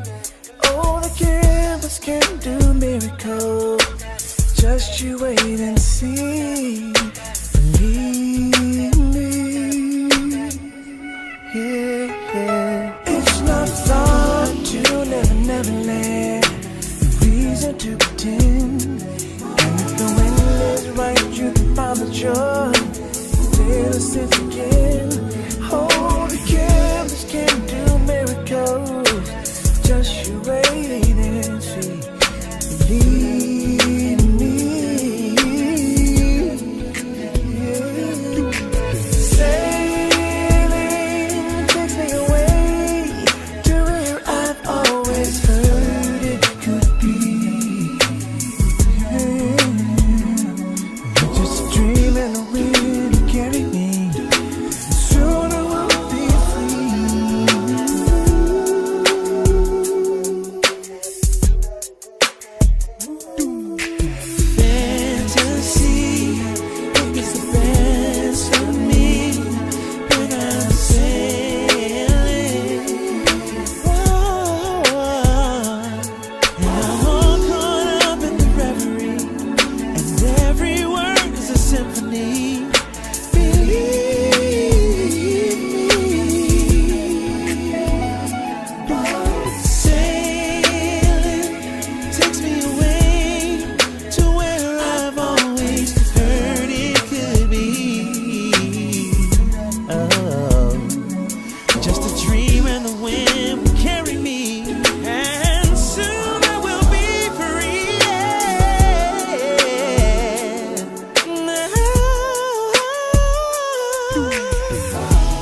can tell away and find serenity. Forecast can't do miracles. Just wait and see. Believe me. Hey, yeah, yeah, hey. Sailing takes me away to where I've always heard it could be. And I've heard it could be, yeah, just